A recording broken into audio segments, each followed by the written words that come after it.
Here we go. And we're live. Morning thoughts, morning thoughts, morning thoughts. Shout out to Kartel Empress first. Thank you for being the first one in this morning. Shout out to the people going out to work this morning. Shout out to the people coming in from work this morning.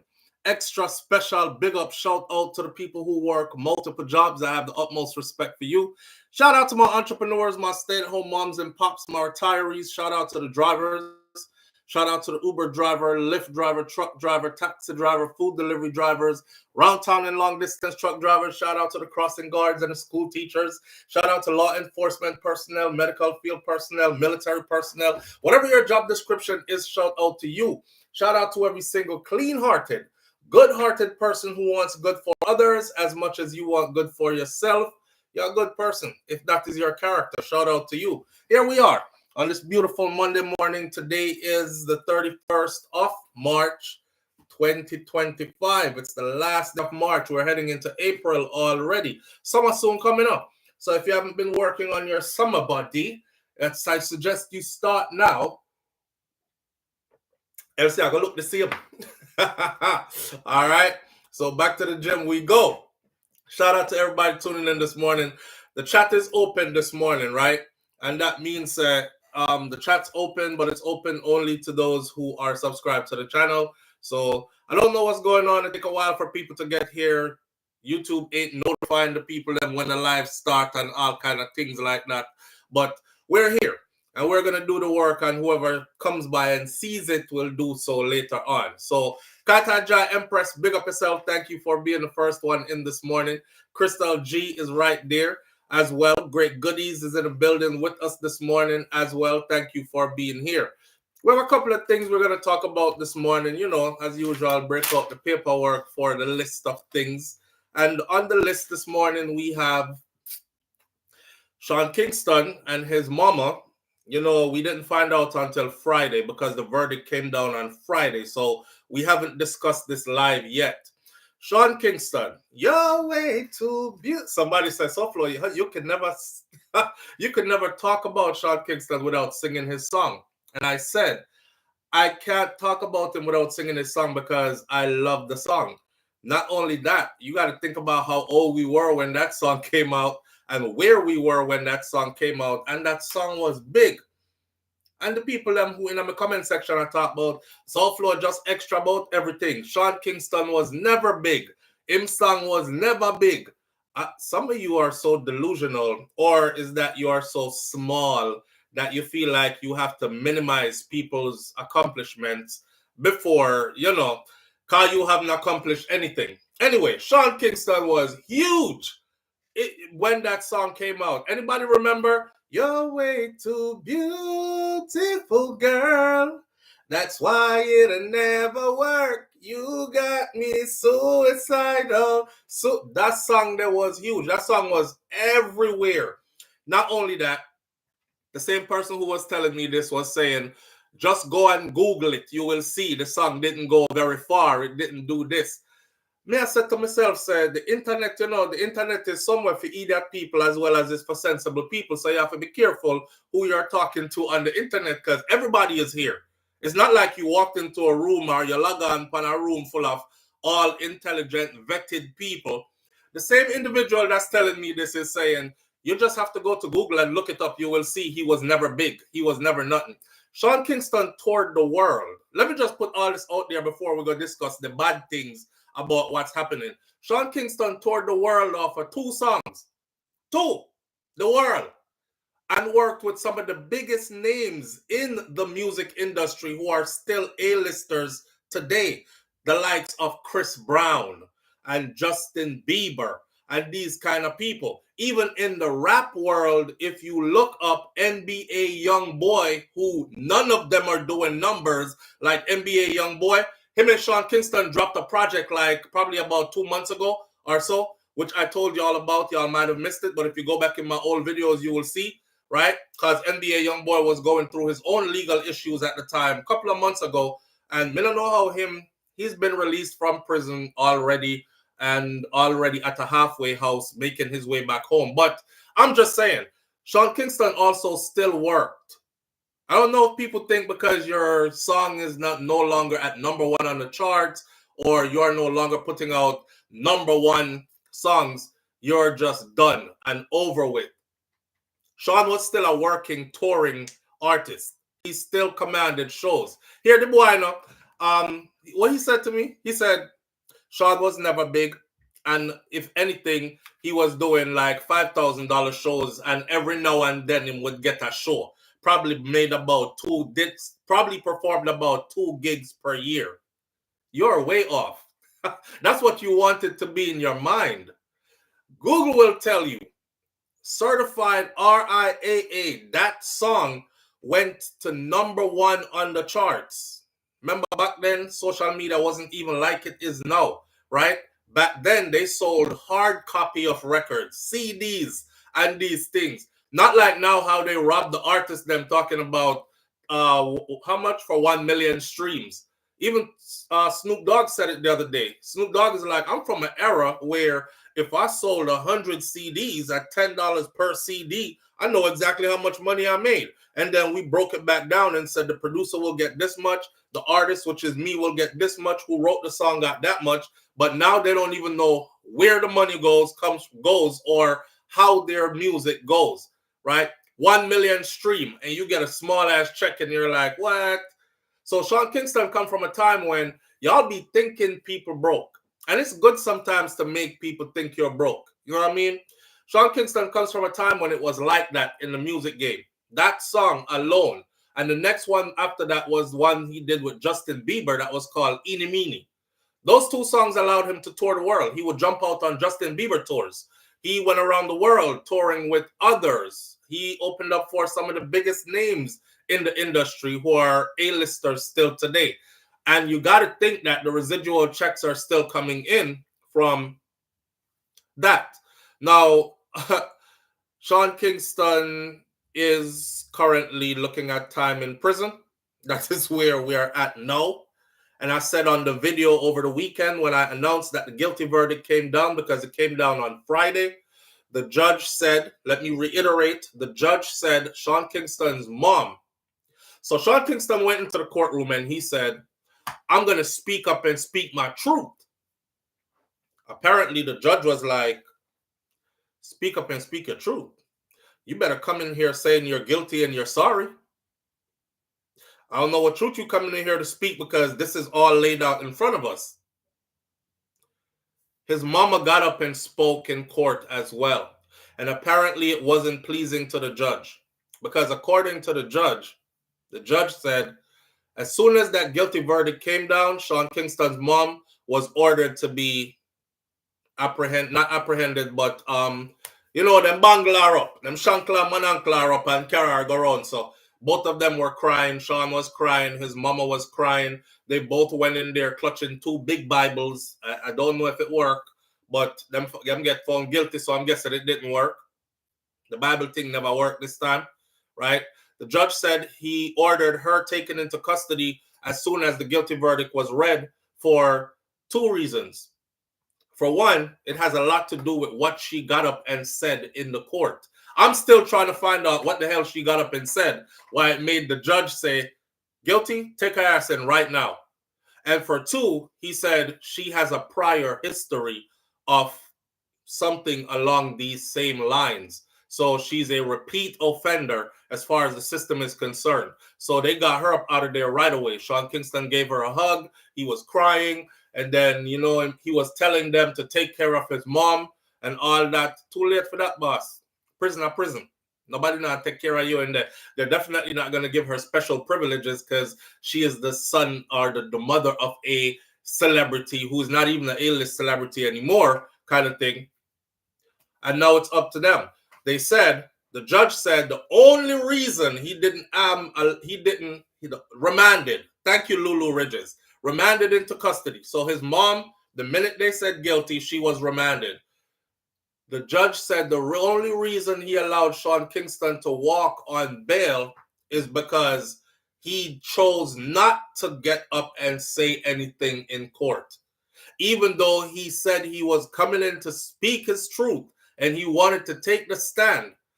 The reason why he let him go was because he chose not to say anything. So again, I'm still wondering, what the hell did the mom get up and say? I could tell you what the mom's lawyer said, and that might have pissed the judge off to no end. The mom's lawyer said her son, she was trying to protect her son.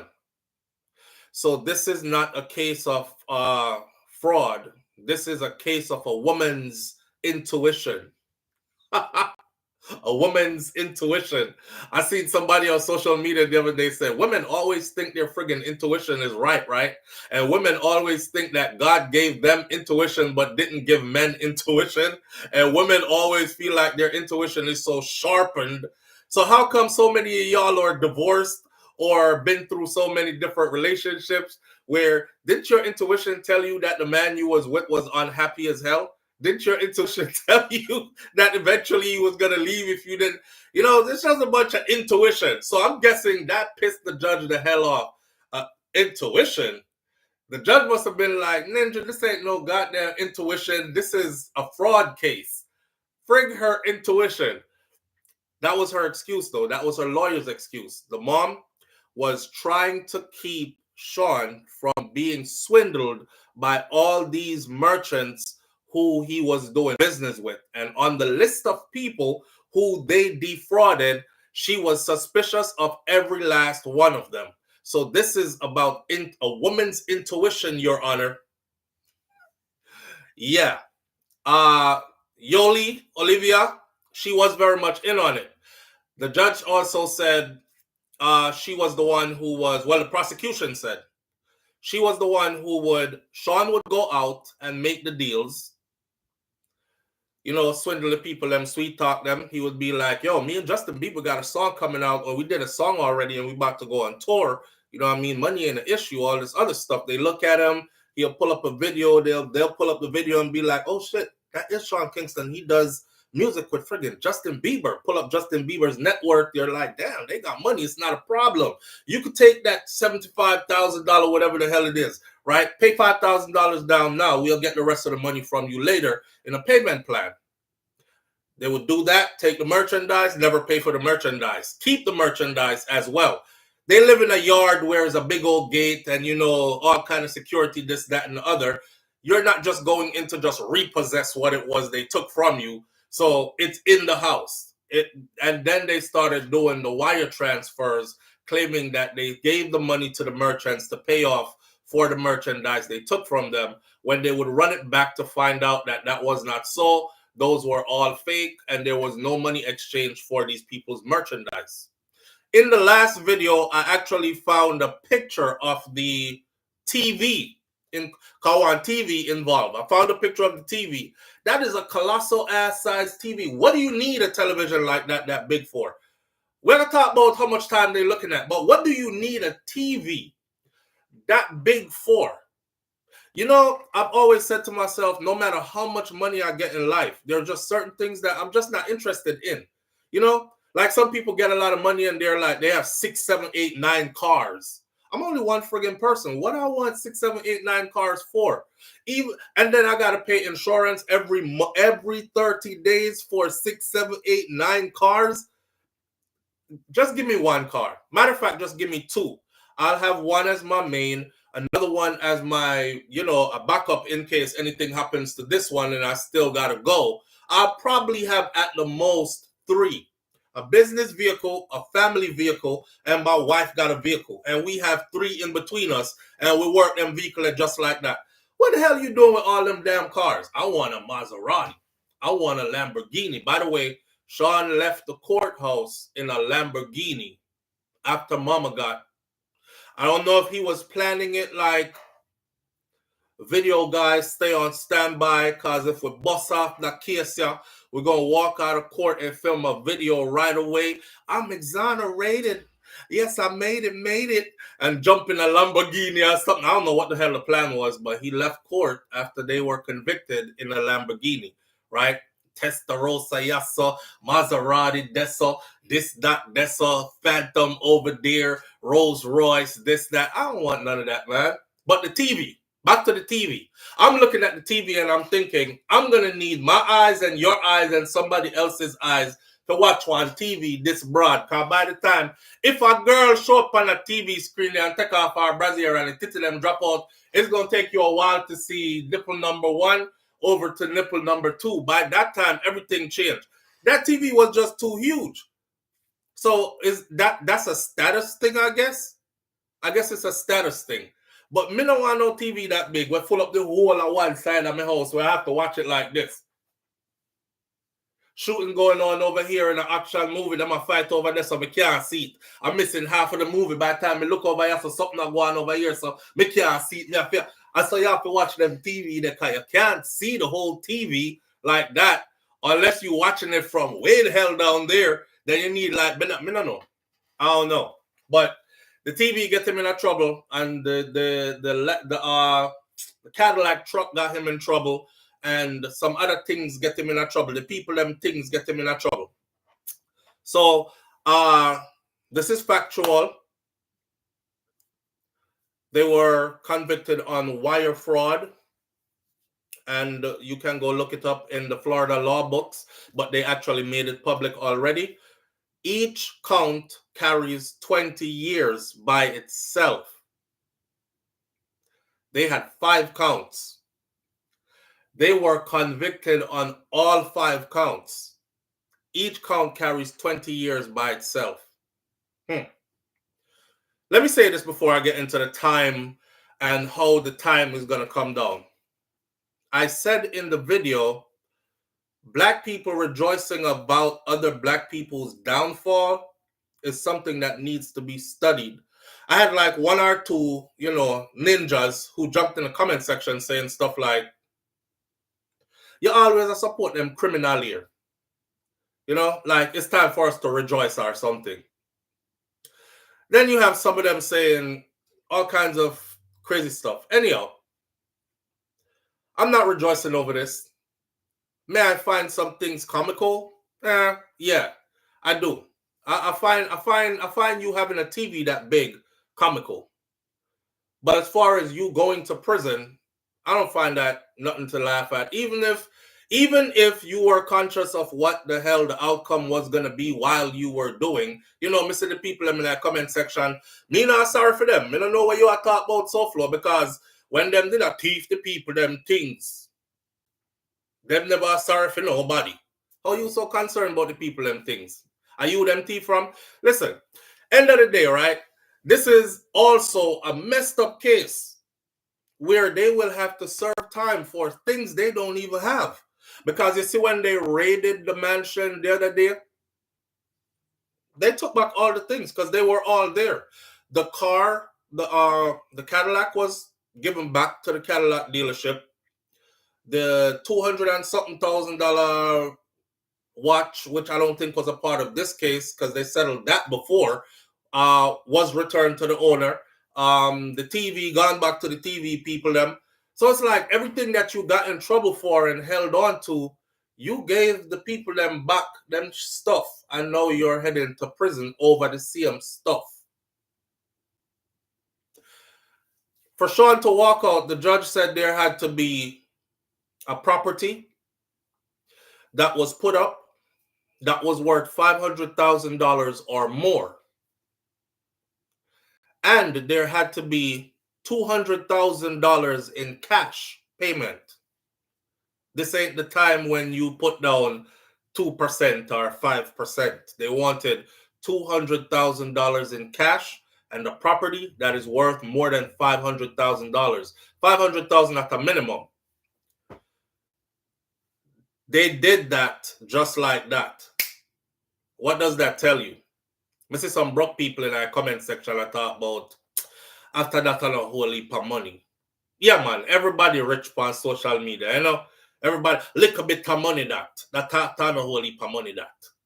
Because I said in my video, if you had some property somewhere that's $500,000 and you have $200,000 cash, you should have never been involved in any of this foolishness in the first place.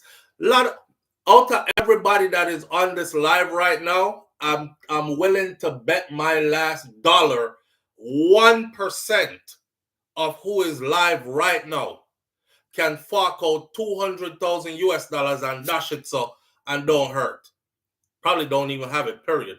And a 500,000 US dollar property minimum value right now, probably a 1%. But people talk so enough, you know? Them talk enough, a little bit of money that, man. Little bit of money, you have none? What fraction of 200,000 do you have in cash today, sir? Eh? How much? Me want to see it. That's why I said, you know, social media, the internet is for everybody together, you know?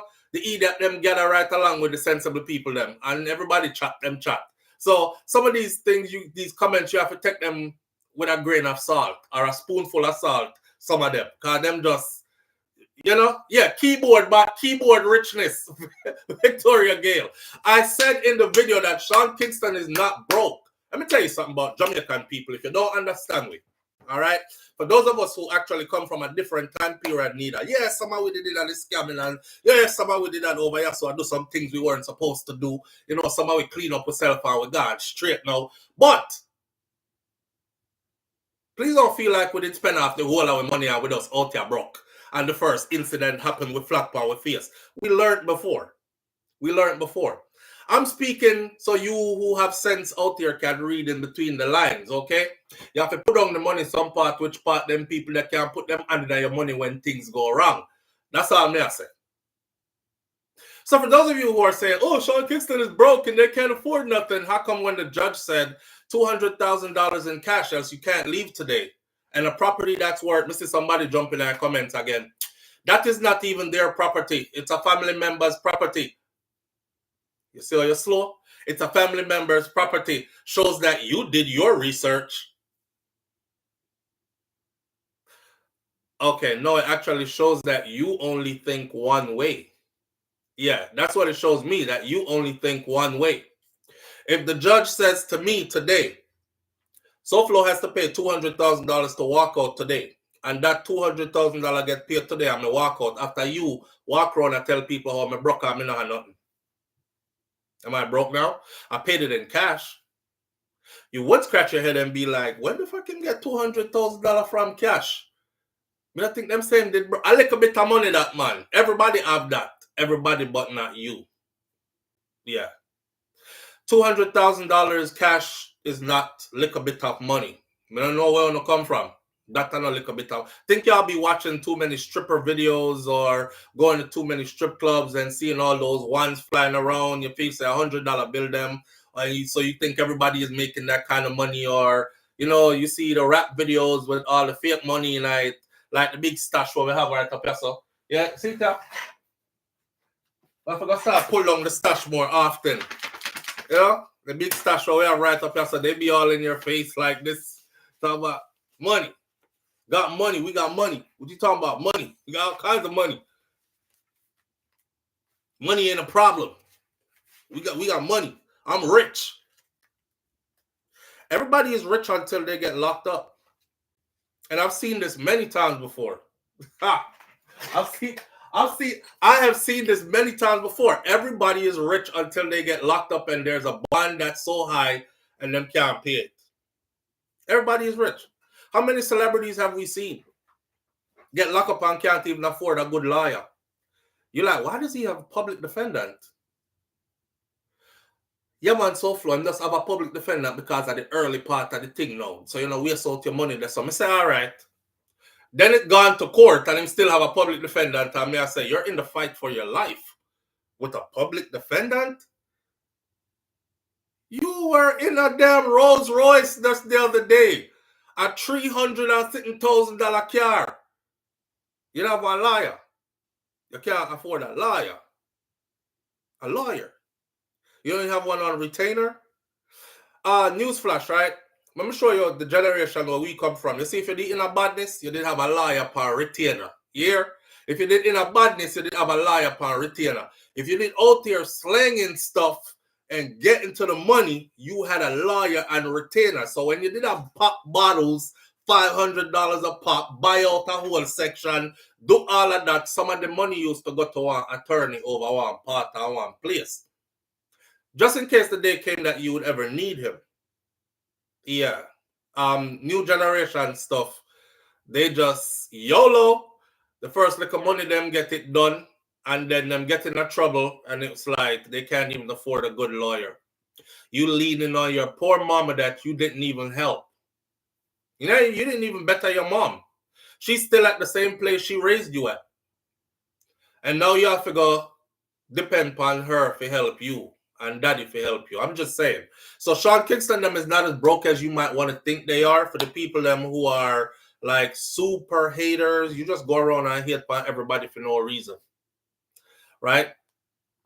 So we say you should ask them, my brother, to do a survey since it's a little bit of money and see how many people in the United States are working. Let's see, $100,000 cash for the year.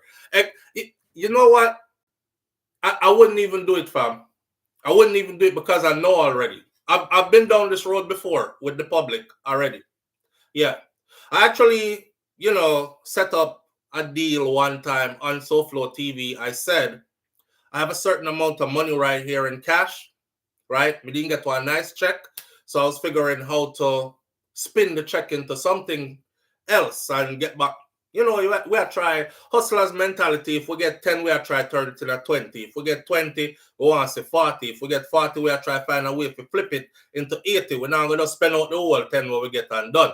So I brought it to the audience and I was like, I have this much and I need, did I say 4 or 5 members of the audience, this audience, who can match that amount, and then we'll meet behind the scenes where I'll tell you what the business venture is we're going to get into. This comment section was full. SouFLo, I'm ready right now. Got my money right now. Yo, I know me I wait for somebody to call or somebody to write at SouFLoTV@gmail.com. Hey, SouFLo, the thing you was talking about, not one person. Not even one person. But the comment section was full of me ready right now. The same thing when we try to pick up some things for send go to Jamaica, man. And I say, yo, help me pack these barrels and send to these people in Jamaica who need help. But find this organization that supplies a whole community. Them need X, Y, Z. They're going to need this much. Good idea, SouFLo. We got you. We on it right now. God bless the 5 people who send little something. What they could. There was one lady who just did not even want her name to be mentioned. God bless you.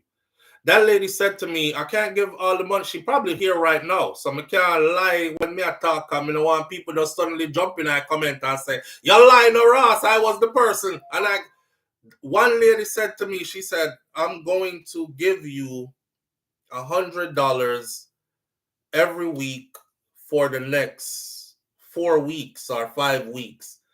And every week, my cash app ring. The $100, same person. The $100, same person. I said, damn, she made a commitment to this. Her money was a large part of the money that we use to pack the barrels them and send the stuff to Jamaica and have the stuff delivered to the health center that needed it. But after that, me never do no more, sir. Because me and Shakira, they have to find the rest of the money. Because all the people in the comment section was like, yeah, SouFLo, good idea, let's do it. Me take it up by myself to promise the people them how much things, and I was left out there. So God bless the few little people. People talk a lot on social media. Everybody is rich on social media. Everybody is happy on social media. Everybody has the best life. Everybody is holier than thou art. That one. Everybody turn up on a soapbox and preach. Everybody serves the Lord. Everybody is just good as good can be. Ain't never done nothing wrong in their lives or associated with anybody who has ever done anything wrong in a them life either. Everybody is just squeaky clean and shiny and pretty on social media. Social media is a place, man. It's a very entertaining kind of place. I take this, like I said before, with a grain of salt. More than anything, though, a spoonful of salt for somehow. Because somehow, boy, just can't tummy. It just, like where you come from. But anyhow, Sean Kingston, them, like I said, federal wire fraud is 20 years per, and they got found guilty on 5 counts.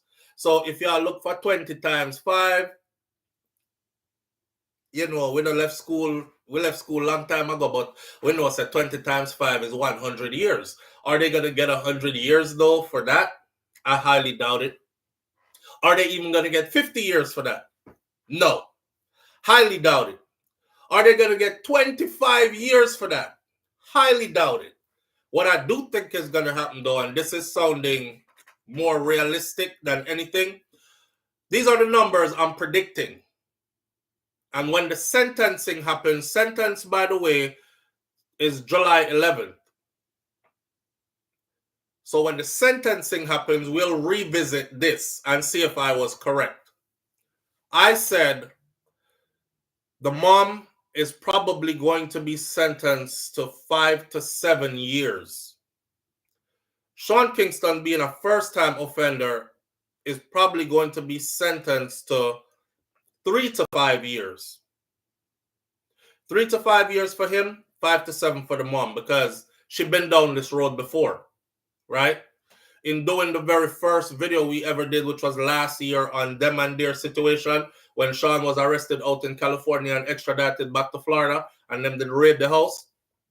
That's when I first found out that she actually did prison time before. The mom did prison time before on same fraud, wire fraud, something. So that's why the judge was like, I had her taken into custody for 2 reasons. 1, what she got up and said in here today, and for 2, because prior offender of the same type of thing. So for her, I'm thinking they're about to do about 5 to 7. And for him is about 3 to 5 years. So in my video, I said, this too shall pass. And it will. This too shall pass.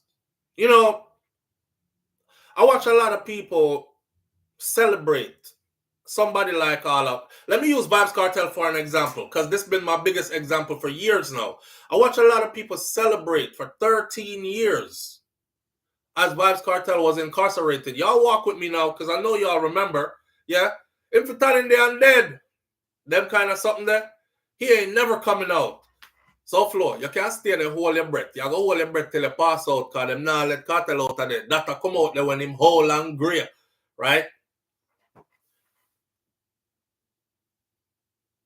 This too shall pass. When we look at today, it make the 13 years look like it didn't even happen, right? I mean, you can't just brush off 13 years in a Jamaica prison. Some trauma is there. But the amount that he has accomplished within less than a year after, because it's still less than a year since he's released, you know. Him and Spice just shell down Bahamas. We're going to talk about that too. But with all the greatness that has happened since he has been released, I wonder if those people look now. Because here what? The same people that you laughing at are the same people that they had it more than you from before. See? Them are going to do them time for whatever it is they're accused of. They're going to come out and have it more than you again.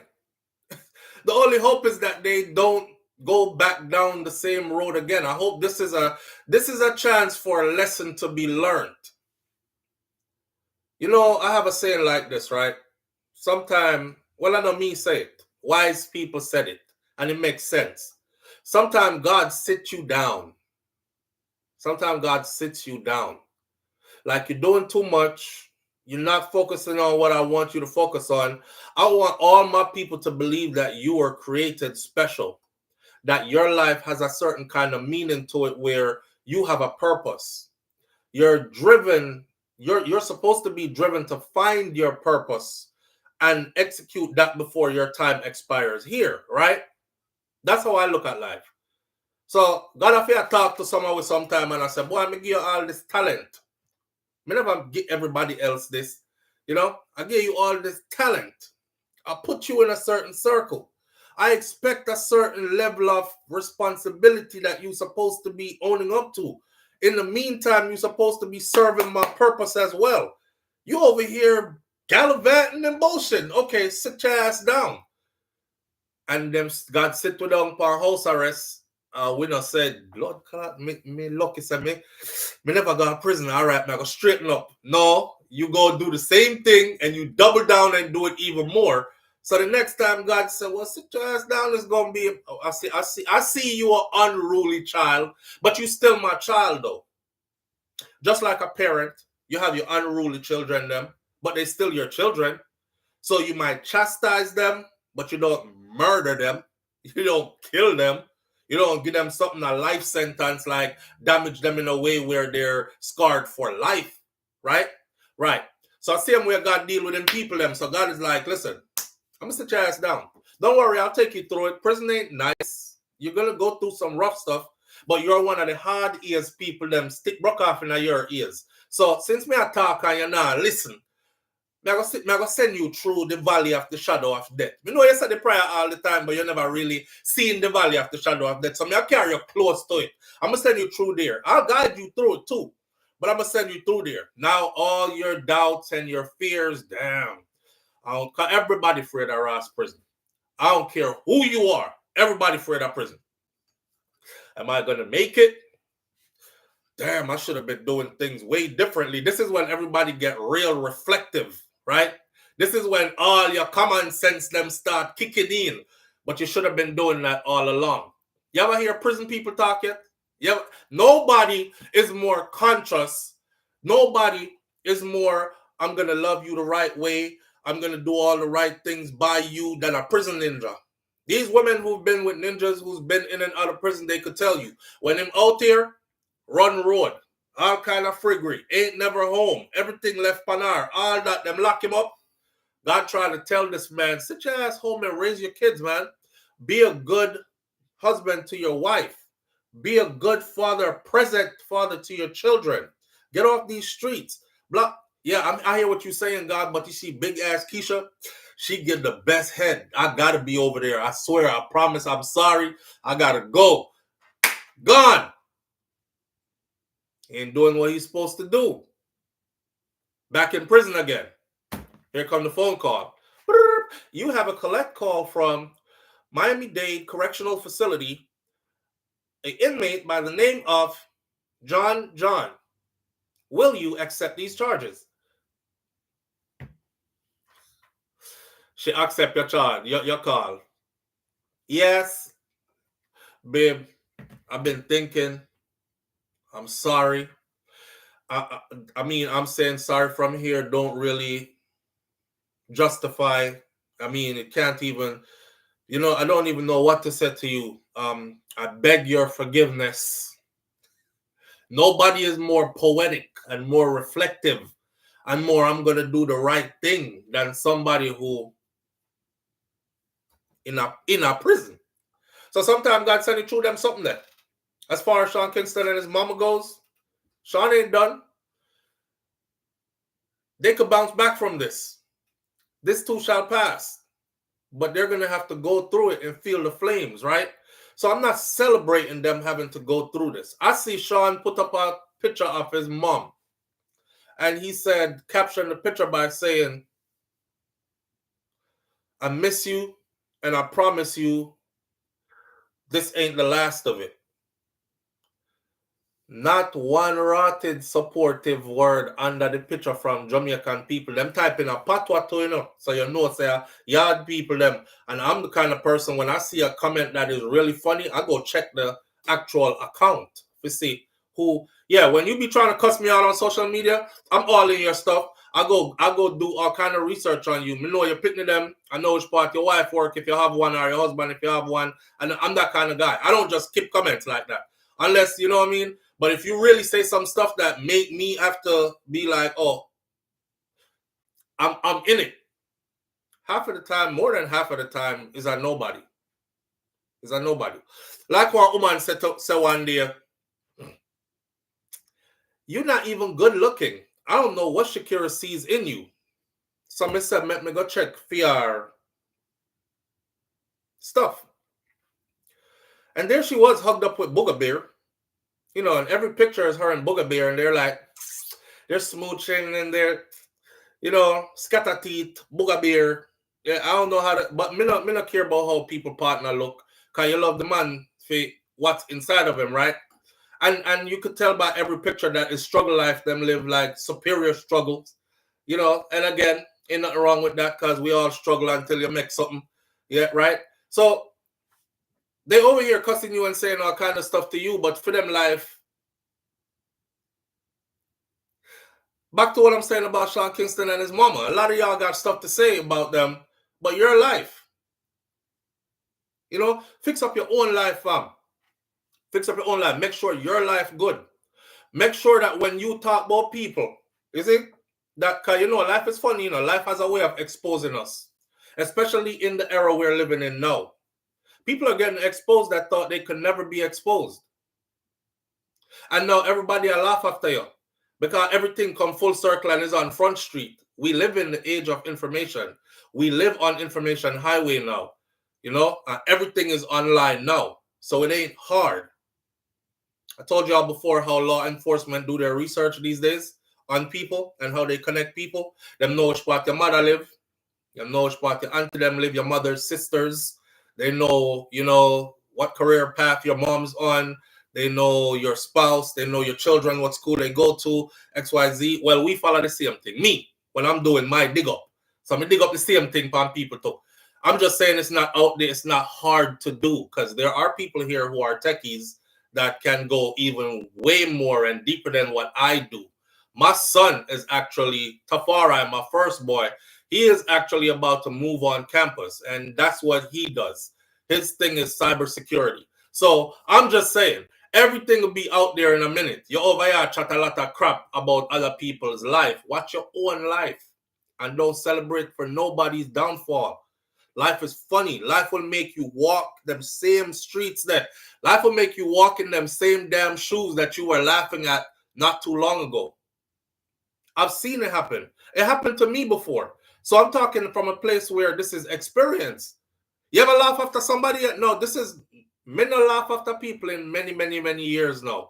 Like I said before, I've been a conscious person for quite some time now, right? But years ago, as a young person growing up, you know, you laugh and you point fingers, and then you go find yourself in the same rotted position, and you're like, why for that position there? But you go find yourself in the same situation, and you're like, John no star, and then you know you're so humble you have to hide yourself. You know, you gotta hide yourself. Come in like them people, they are tax time when them file them little taxes and get them money. Oh, if I puddle of water out the road and you want them splash you with it. Because them want you see the new Beamer, pash, and the new Benz. Them never remember say a $10,000 for fix the AC, and $8,000 you pay for the car. It's tax time in the US, by the way, and that's how I randomly skip up, miss up, teach a little bit, come back on topic, come off topic. Yeah, so you pay $8,000 for the car, and $10,000 for fix the AC. Florida get hot. You can't be driving around here with all windows down, arm hanging out the window trying to catch cool breeze, because we have tropical rains as well. Hear me I talk from experience, you know. Drive go Texas in my Benz, you know. And the rotted AC kick out and start blow beer, hot air. Anybody ever been to Texas, especially out to like El Paso and so in the summertime, you talking 110 degrees with no breeze. Me heading out there now, my AC kick out. The AC kick out, it would have been not so bad if the AC just stopped working, then I could have just turned it off and just drive with my windows down until rain or fall, put up my window them or something. The AC malfunction and start blow on high heat and would not stop. There was no way to turn it off. What happens then? All of the window them start fog up. A piece of rain start fall. You see? All of my window them fog up. You want to see me on the road, me can't see which part me I go. In a pretty Benz, you know, me can't see which part me I go. So when I say these things, trust me, I say these things from experience, okay? The amount of money it did cost me, it did not cost me. We go fix that AC there. It was more than the car was worth. Fixing the AC for the car was costing me more than I paid for the car. Just the AC. And then I had another problem. I drive go somewhere one day, and next me just see smoke just a come out of the one of the wheel them. The driver side front wheel. Be a smoke come out of the driver side front wheel. I was like, what the hell is this? See, that's why I like older cars, because older cars, you know what the damn problem is. You ever lift up an older car, like a 1980s, 90s kind of car, early 2000 car? When you lift up the bonnet and look under the hood, you know where everything there. It's all spaced out in there. This year, so all my mechanic them. Holla. It's all spaced out, everything. Then a new car, electronic this, chip in at that, computer chip in at this, everything in at this. Don't touch this. The dealer has to fix it. Don't. Me never know that. But you want to impress everybody. Me I tell wife to say, yo, we have to have a nice ride. So when we pull up, me are SouFLo. So when we pull up to events, babe, we have to step out of something nice. The first rotten repair bill took me out. The second repair bill, because beer bumbuckler, I was like, yo, may I get rid of this, Ross? And I got rid of it. I drove it straight up to Orlando, found me a dealership, got rid of it. The man said, me I give you $250 fee. Me said, take it, please. I was like, damn, how much you giving me? He said, honestly, bro, I have a auction license. So, tell you the truth, I could get this at the auction for a little bit of nothing. I'm just making sure I give you something so you can put it towards, whatever else you see out here. I'm a person, me buy a car, cash car, I like payment. I don't like owing nobody nothing. I'm the kind of person, I pay my bills early, me pay off anything quick, but I don't like spending large amounts of money either. So I would take something out on payment and then pay it off early, like way fast. My credit good and them kind of something there. I'm a proud good credit owner black man, because them say black man don't have good credit. I'm a proud good credit owner black man, good in America. But it took a while for us to get here. So I learned all these things. You know what I mean? Don't show off on people. Brag and boast is not a good thing. Don't celebrate somebody's downfall. Don't speak highly of yourself as if you're above anybody else. Because anything you say happen to other people can happen to you too. We're all humans living here, and the thing called human conditions. You know how much people cuss prison and laugh after people will go to prison? And when you ask them why, them will tell you something like this. I'm not into nothing bad. So me don't have to worry about ever go there. So you never know how much people who wasn't into anything bad end up in a prison. Whole heap. Not into nothing bad. End up in prison. Man a drive come from work after doing a 14-hour shift. Police pull him over. He think it's a regular stop. Somebody say you were somewhere at some time looking for something or did something. Next thing him know him gone from that 14, 15 years before Innocence Project free him and he's back home with his family. Youth walk into the store. He just going to the corner store to go pick up a snack. 25 years later, Innocence Project free him. It wasn't him that did it. People end up in prison all the time and never have to do nothing. Oh, and next thing again, the people them who are say, I have my citizenship in the US, so I'm good and I'm not into anything. Like I said before, you better remember which part you come from here. And that's why I've been telling y'all, go and familiarize yourself. Because some of the run we gone left Jamaica now. And now go back. When you done pick out on the burial plot of foreign already and everything like that, y'all will never go back there. Well, I want to tell you something. You see, under this regiment you are going right now, a lot has changed. Okay? Now, people who were safe before under previous presidents, not safe right now. Even with all the paperwork that you have, still not safe right now. It's important to pay attention to what is going on around you, my friend. All right? Me not brag, me not boast, me not show off, me not chat down on people. Always try to uplift other people. Do I make joke of some situations sometimes? Hell yeah, we are Jamaicans. We are Caribbean people. We do a thing we call take serious thing, make joke. But should we throw a party for someone's downfall? Celebrate their I'm good for you and that happened to you. No. No. I don't encourage it. So Sean Kingston, I'm looking to see him get about 3 to 5 years. If that. His mom, 5 to 7. I can't say if that with her because she's been down that road before. And the state looks at you like, once they see you as a repeat offender, they feel like you didn't learn your lesson. And you a grown woman too. You have no plans of changing.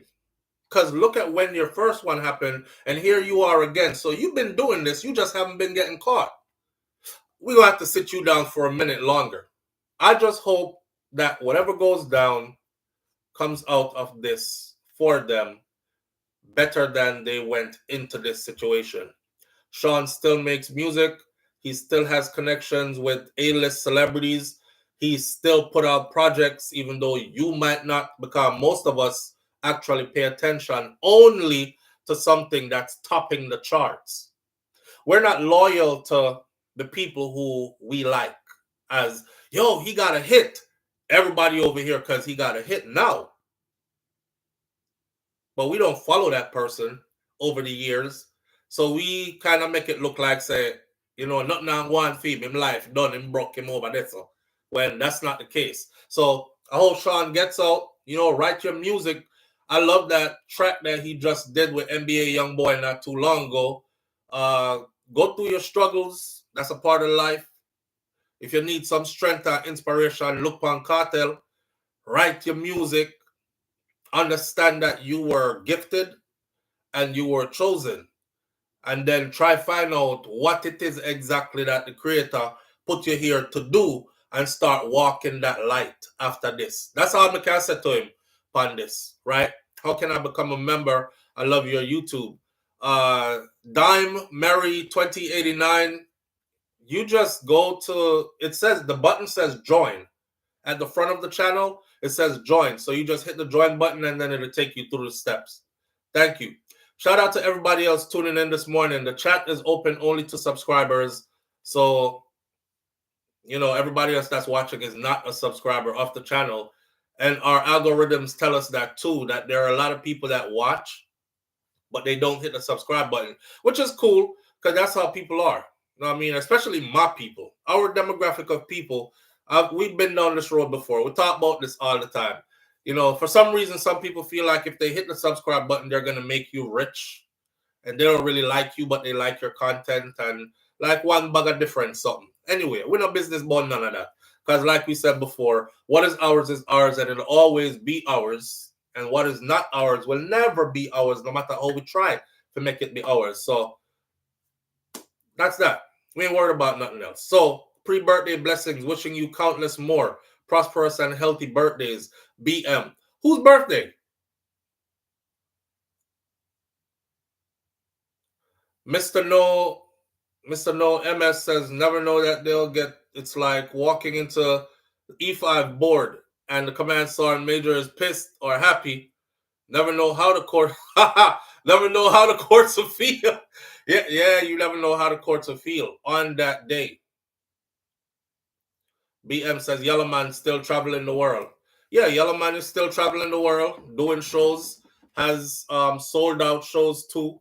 But we don't pay attention to Yellow Man no more. Which one are we walk around saying, Zongo, Zongo, go, Zongo, Zeng? We just think that I was 8 years old when that came out. And we don't say it no more. And we think the people them died as well. They're humans. And they're living their lives. And things are happening in life with them, just like it's happening with us. We just have different career fields, right? Theirs put them in a spotlight for everybody to see them. And yours is quiet. You work in a hospital or a home or a barn or a whorehouse or wherever you work. It's just different career fields kind of thing. So that is that, man. Well, we don't have nothing bad to say about nobody. So people them who keep on and say, I support criminals. No, man, I support people. I support people. I hate seeing people laugh and rejoice at other people's downfall, not knowing that your day is coming too. And I'm going to close this segment by saying this subject, and go into the other one by saying this. Life will have you have to shut your mouth and hide your face. The joke I was trying to make earlier about the Mercedes-Benz and how it broke down, I see them all the time, and they show off, and they, you know what I'm saying, they upfront and everything. And then when that first repair bill happened, they don't want you to see them catching the bus.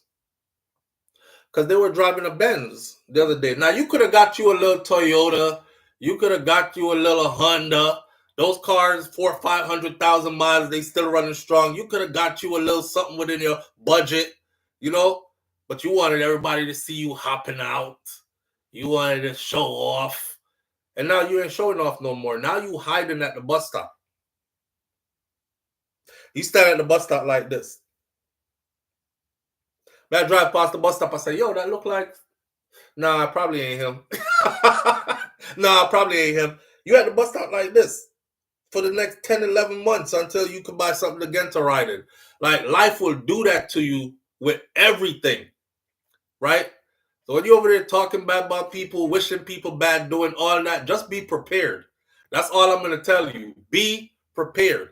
Because this girl, I'm convinced that Karma is a girl. This girl named Karma, yeah, I can't even say the words. I'm going to say it right. Karma a hoe. She fucked everybody. So be prepared, because your turn is coming as well. Especially if that's your makeup. That's the kind of person you are. You know what I mean?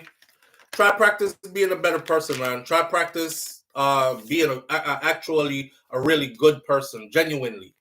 When you start doing that, you start to really love life, because you know you good. There's a difference between walking around telling everybody you're a good person and just knowing you're a good person because you actually done the work to be a good person. Certain things I don't mix up in. Certain places I don't go. Certain stuff I just don't say. Certain, you know what I mean? Certain conversations, I don't have them, kind of thing. When you put that work in and you practice it till it becomes really you, you genuinely can look at yourself and say, I'm a good person. I know I'm a good person. Nothing beats that. No matter how you tell yourself I'm a good person, your inside knows you ain't no damn good person. You lying ass, backstabbing ass. You the wickedest person to have as a best friend. All that shit you said about your bestie the other day, now you smiling in her face. Look at you. See, your mind will talk to you. When all the lights go out, it's just you and you. When I lay down, I feel good. Because I don't backstab. I don't talk behind people back. Anything I say behind your back, I've said it to your face before. Multiple times, probably. What else? I don't wish bad for nobody. I don't give a damn if they're doing illegal activities. I'm still not wishing bad for them.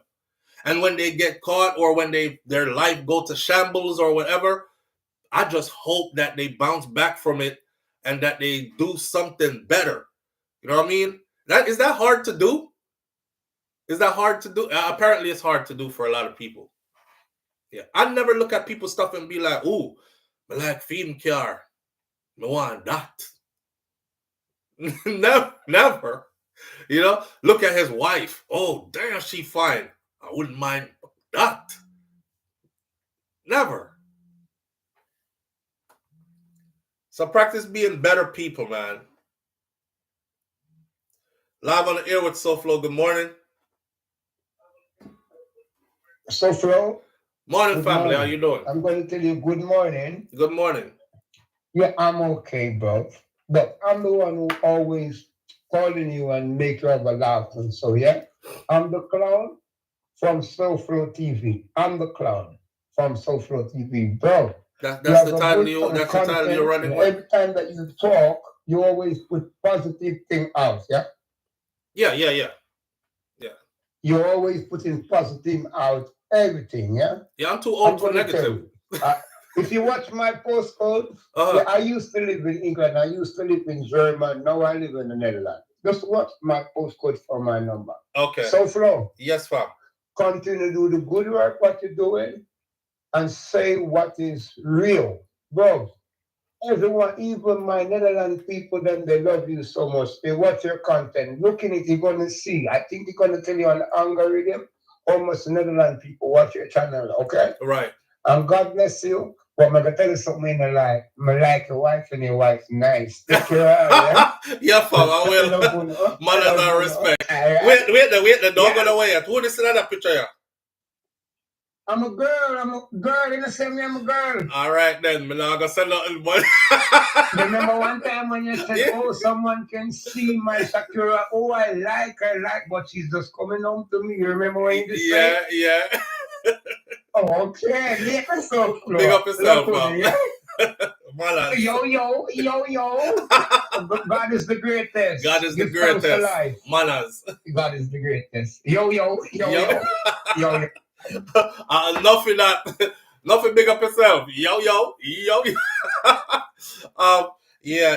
I thought, oh, why pretty for your wife is very pretty too. But anyhow, back over here, so with it. What we're gonna talk about? We're gonna leave that behind now, right? Y'all send positive affirmations out there into the universe for the man and the mother. You know, people make mistakes all the time, or people do wrong all the time. It don't have to be a mistake. Them do wrong all the time, but we don't want somebody do wrong. Listen, you see, for me in my book, as long as you never molest off no children, or you didn't murder nobody innocent, then it's all learning for me. It's all learning for me. Do I believe that people should be punished for the wrongs they do? Yeah, because we live in a society governed by laws. And you don't know said that will happen already. They don't need us, though, to double convict them. What is our conviction going to do? Not a damn thing. The courts are going to do what the courts are going to do. The law is going to do what the law is going to do. You just wish best for them and keep it moving. See? So I wish best for Sean Kingston and his people, them, and, keep it moving. And I'm going to say one more thing. Me as a man, if me I go to prison, me I tell myself, say, why, it might not be a place where you want to go, but you have to go man up and handle this. But I definitely don't want to see my mama going in, especially at 60-something years old. You know what I'm saying? I don't want to see my mom going in. So all these things I take into consideration. And none of us are perfect. None of us. See? All right. Facts. We need more love, too much hate and bad mind. Yes, it's something like in our culture that eat. Let me segue and say this before I get into my next topic. Jamaica. We have, I said DJ AG is in Jamaica, and DJ AG is out in the streets, right, with his DJ system, and the amount of talent that I've seen that came and do them thing, even a lot of them are people we don't even know, because them the boss big yet and all these things, right? So I said last week that Jamaica must be like the country with the most talent per square mile. But me, I think over the weekend, I said to myself, say, the amount of DJs that we have in Jamaica, you know mean to tell me, say, no couldn't they think of carry the system, go outside and open it up for all the young talent them? You know, say, you could have as a DJ in Jamaica, and it's not too late to do it. When DJ AG leaves and goes back to UK or wherever he goes next, you fill that slot. Hello. It's time for you to TikTok, YouTube, Instagram, wherever you do all of them, right? Stream, get your money. I'll be trying to put my people on, right? You mean to tell me, say, no DJ never think about this before a man flying from England and do this? The amount of talent that's in Jamaica, it's crazy. I'm still waiting for somebody to sound so bad that I'm like, yo, take the mic from him. Singing, I know your thing, dog. DJ, I know you're something. I haven't seen one yet. All I see is talent after talent after talent after talent. And I'm talking about talent that's worthy. Talent that I would go pay to go see if they were a part of the lineup. I'm a big DJ where they are Jamaica. And I never think about this. Because you see, when you're a person who lives to be glorified, instead of actually helping others to shine and uplifting others, this is one thing we learn in our life, right? That's all. When you uplift others, your upliftment happens. when you put others in a place to be seen and glorified, your glory comes too. The big DJ them at Jamaica, who could have string up and have a platform and then just, yo, it's open mic. All the talent in the country get to this location. We're there Clarendon this weekend. Next week, we're there Spanish Town. Next week, we're there Senton. Next week, we're there Sauce. All of you that could have done this is now looking at DJ AG like, oh God, why did I never think about that? Because DJ AG never come for spin music and say, I'm a DJ from the UK and I can play music. He came providing a platform for those less unseen who are truly talented to be seen. That's uplifting them, putting them in a place where they can get their glory. And in the process, his glory is being handed to him. Y'all remember when we had this conversation when we're telling us Holland Bambo in Jamaica?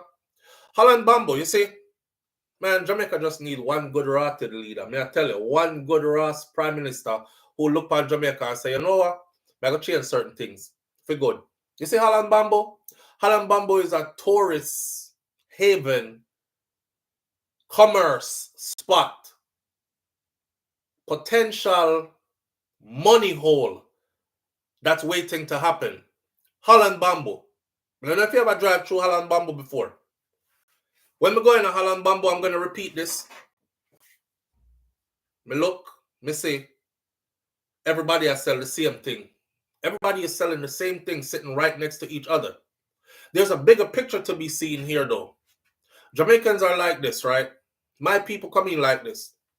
You see, if me start a YouTube channel and them see it do good, them say, yeah, a YouTube I do it. Because see the boy SouFLo, he might get rich off of YouTube, so them go start a channel too. But they start a channel talking about the same exact things you're talking about, saying the same things you saying, doing the same things you doing. If you stand up out on the road and you say, me I sell cell phone, you see two of them come stand up next to you with cell phone to you know, say about a month now, me I watch him in a dog. Everybody buy cell phone from him, you know, make enough money, you know. So them come stand up right next to you to with cell phone. Now we are fight over the 20 customer them when normally come support me now. You know, if we go out there, so I sell bag juice. The man them come stand up right next to you with bag juice. And I was saying that mentality is killing us. That mentality they are killing because here what? If me over here so set up my stall, I may sell coconut. Or may I sell fruits then. May have some orange, may have this, may have that, tangerine, you know, may I say whatever fruits are in season, etc. How about this? You set up next to me. In a Holland Bambo me are talking up. Or anywhere in life you could apply this principle. You come set up next to me, right?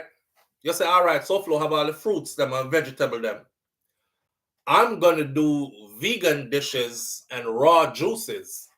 So me I go get my supply from him. Him sell mango. Me I do mango puree over here so. Him sell coconut. Me I make coconut drops over here so.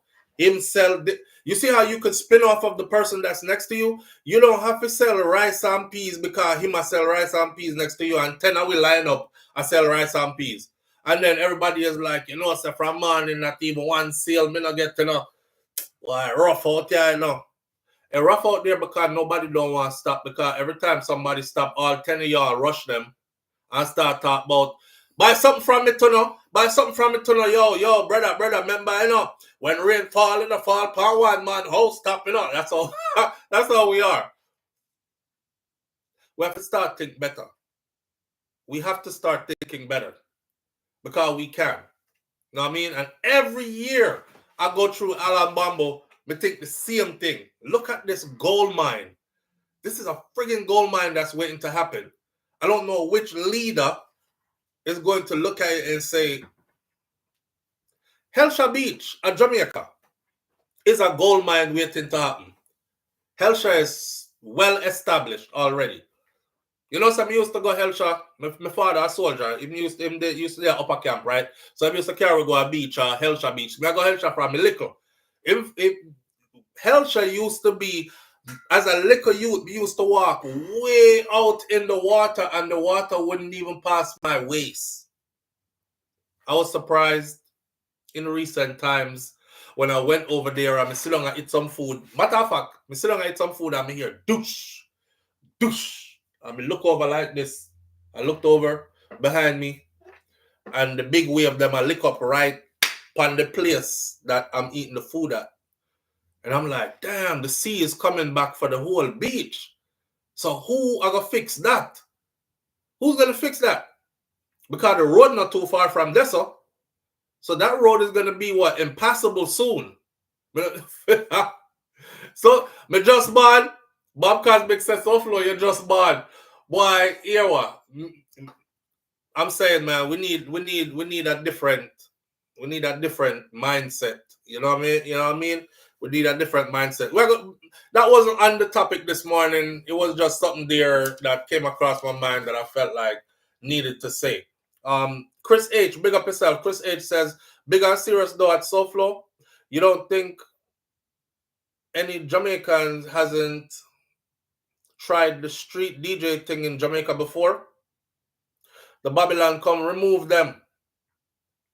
Chris H, you know what? Thank you for saying that because my conversation needs some dressing up. Let me say this. And I don't want to say it in a way that it will hurt DJ AG because DJ AG is a black brother. He probably obviously have Caribbean background root in him as well. But we love foreign and we love foreigners. And listen, when I saw legends showed up for DJ AG, who is almost unknown in Jamaica, but he's a foreigner. When I saw legends show up for him in the streets,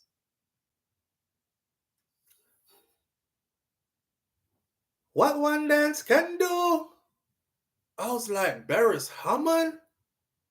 Oh, shit. I would pay to see Barris anywhere in there. Barris show up for him. When me say Marcia Griffith show up for him. When me say Rummy and Virgo show up for him. When I see all the big name artists that might show up, I say, wow.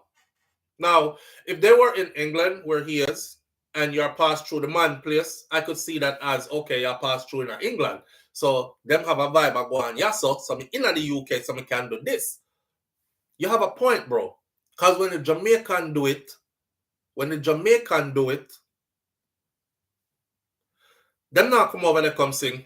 Them drive right past them.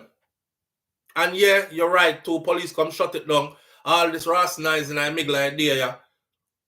But I mean, there's just so many angles to this. We love foreigners, for sure. You know, if it come from foreign, it must good. And yo, is the brother from England that's so leave him alone, man, make him because it's gonna look good for us too, you know. And then the artist them is like, yeah, then I can put my voice on this and the people in England see me and all these other kind of things. He has a platform, but they wouldn't help one of their own to build a platform like that. Again, just like how the Mr. See, we beat these conversations, right? Just like how Mr. Beast went to Jamaica and buy the house them for the people them, fix up house, put people in a buy people house, etc. Did how many hundreds of something house throughout the Caribbean, and our people glorify that. And I said in previous videos, y'all could have your own Mr. Beast. Y'all could have your own Mr. Beast. See, our people will donate to somebody like that. They will make sure they find them and subscribe to their channel. They will make sure them give donations and everything like that. And then they'll brag and say, Mr. Beast is worth $100 million, you know? But they could do the same for their own, though. You could elevate one of your own content creators to that position to where you're like, yo, SouFLo have whole heap of money, you know? But then the back end is SouFLo always in a Jamaica do some project for some needy picnic, some home that house children, some, this, that, and the other, but they wouldn't. They'll be like, yo, me nah make that boy they rich. Remember when we were trying to pick up the donations them for carry things them go to Jamaica? Remember? That was what they were saying online. Me a scammer. I guess the new scamming now is asking your audience for donations so you could help out people in Jamaica. Me nah give him not $1. Make him go look work. And my money more and take by him woman things. Remember, my woman not like things. yo, my woman not like things. But yeah, they said all the worst things. So we could elevate our own people too. But we prefer when somebody foreign do it. Y'all seen what happened the other day when Messi came through?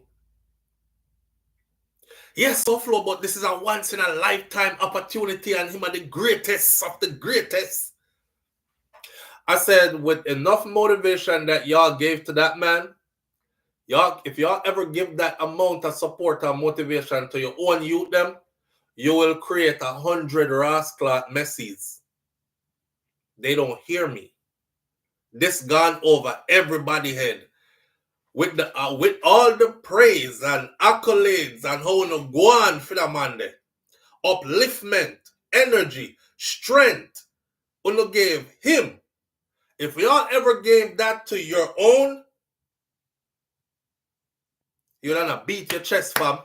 Because you'll be like, yo, it's a Jamaican that, a Ranko Banco that, from Spanish Town that, a so-and-so from so-and-so that, when you see them out on the world stage. But y'all don't see it. It always feels good when we praise foreign people and we give foreign people strength. Jamaica, this ain't new though. We've been like this for a long time. Most Jamaicans can tell you this. We've been like this for a long time. Back in the day, them used to say, what? You have foreign mind and local body. When Messi scoring at the goal, and Messi the celebration, and it was against us. It to me, it was like, and I don't give a damn who tried to justify it, talking about it's once in a lifetime thing in a SouFLo where, a big fan of youth will grow up playing soccer, get to see Messi actually score a goal in person. Me, I want to think different, fam. Because, here what? If that's the case, if it's against us, me would have to see him score the goal, even if I was his biggest fan. That could have waited till the next lifetime. Me don't want to see him score no Ross goal, Pawi. That go score it past somebody else. You can't score it yasso in our house, past Philly place, and me did they rejoice. And it's against us. So I'm telling you all this to say this. I draw all these parallels to say our mindset as a people, our mindset is a way that we have to go fix it. Yes, we could have had our own DJ AG in Jamaica a long time. And imagine how beautiful that would have been for everybody just pass through and do and show up the talents and whatnot. But it just didn't happen because that's how we are. That's how we are. We're not giving nobody strength. Look at who they give strength to. I'm going to say one more thing and then move to my next topic.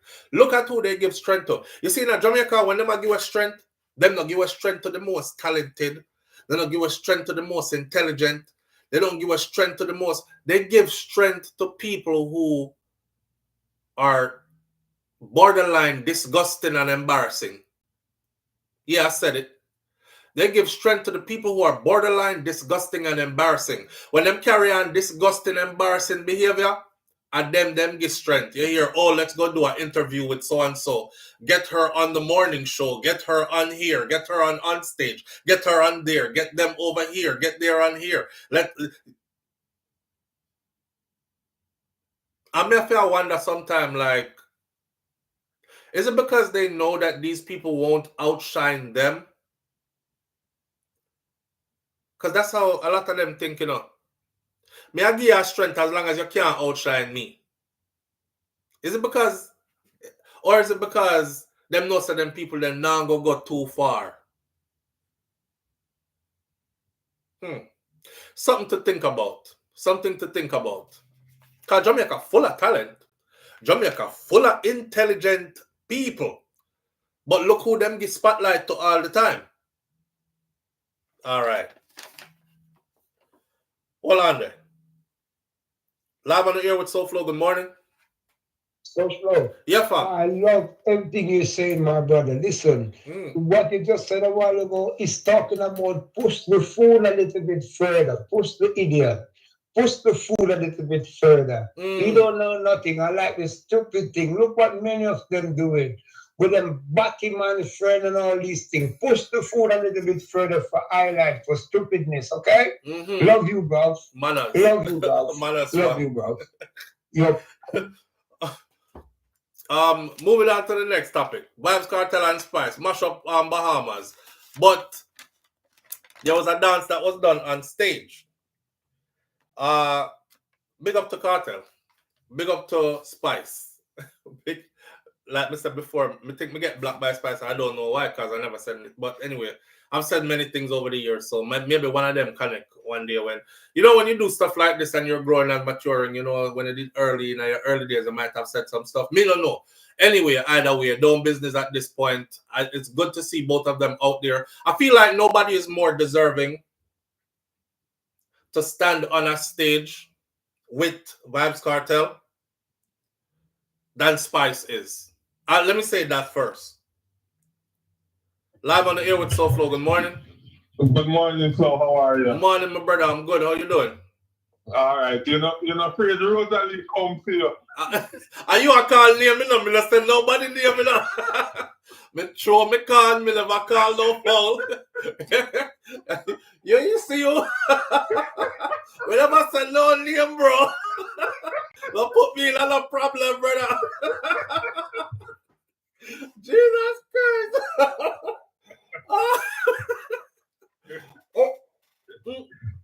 Hold on there.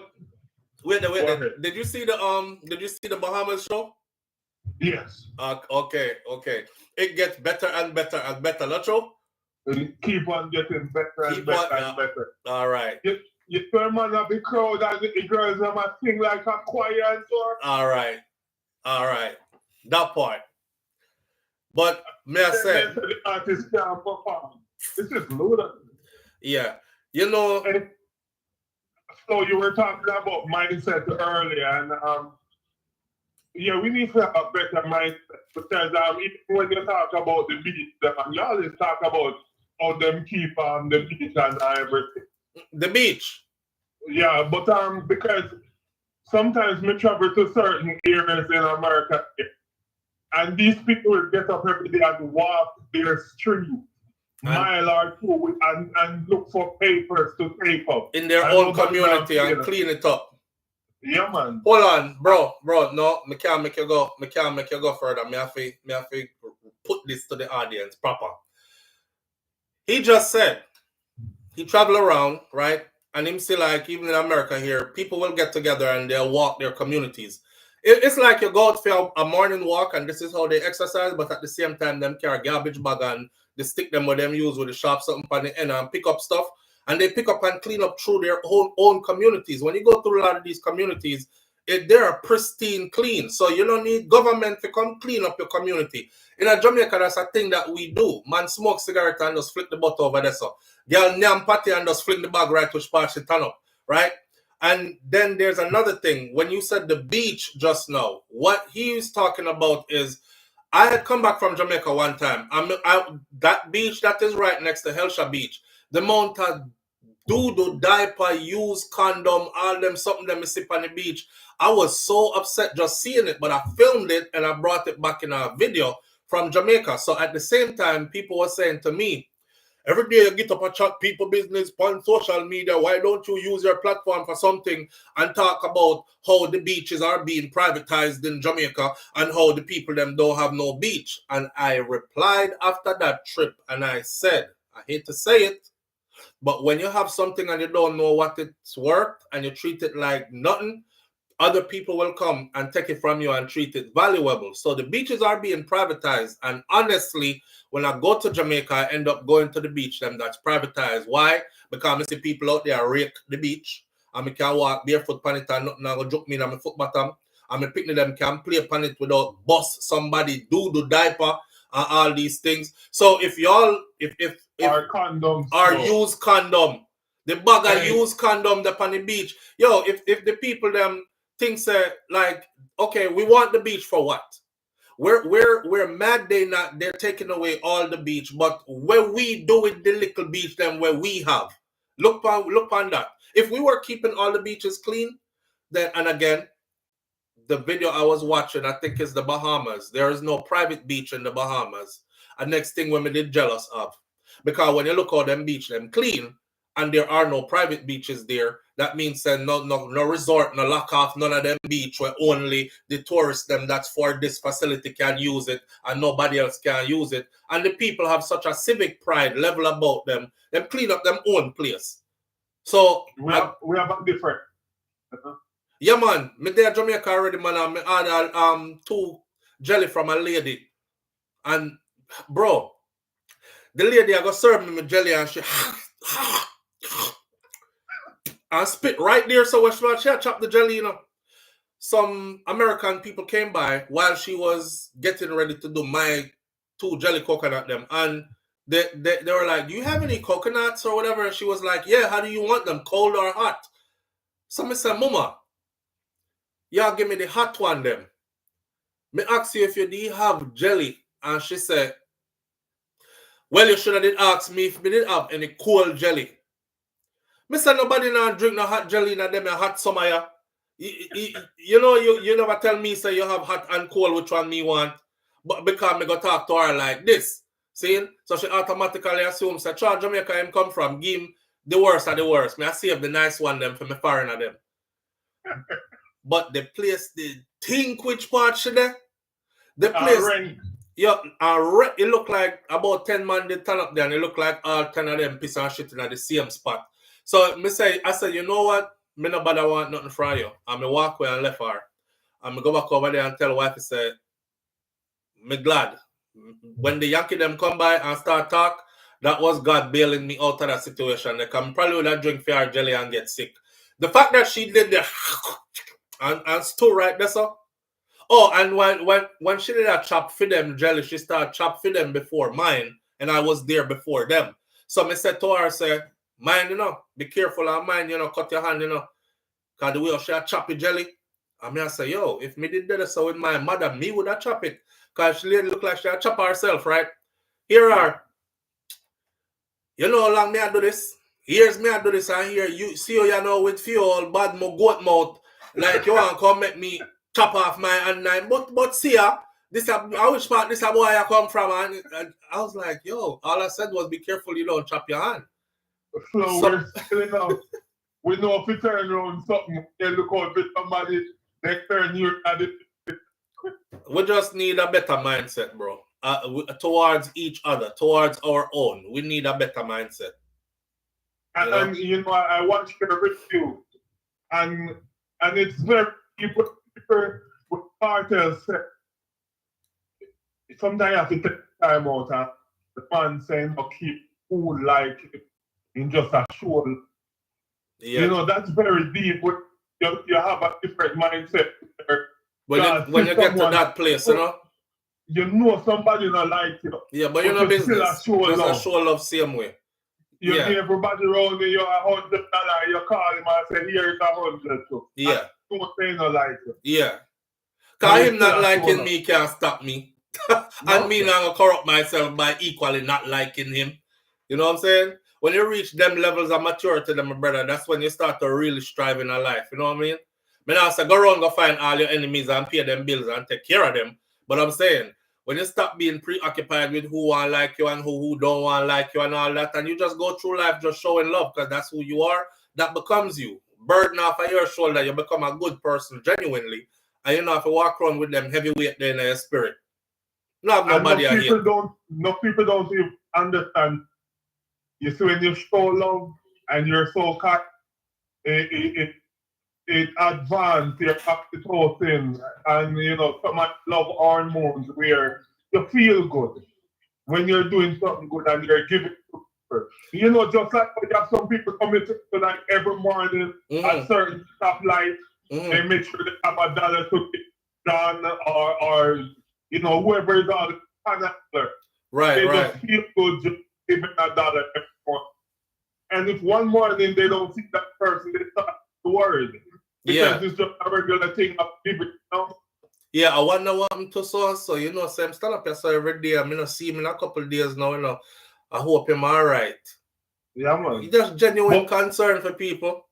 But so me, but out the man, them about 5-6 years and things topic.